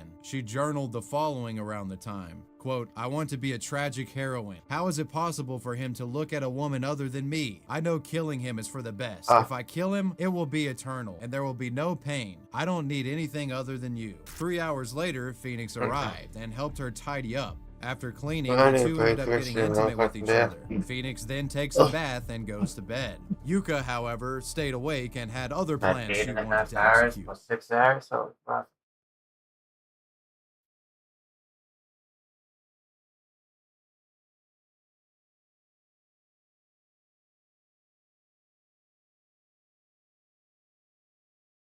Dude, I'll see you guys in a couple of hours. See ya, Twitch. See ya, Steve. See ya, FL. I'm taking a little nappy poo. Be back in like an hour or two.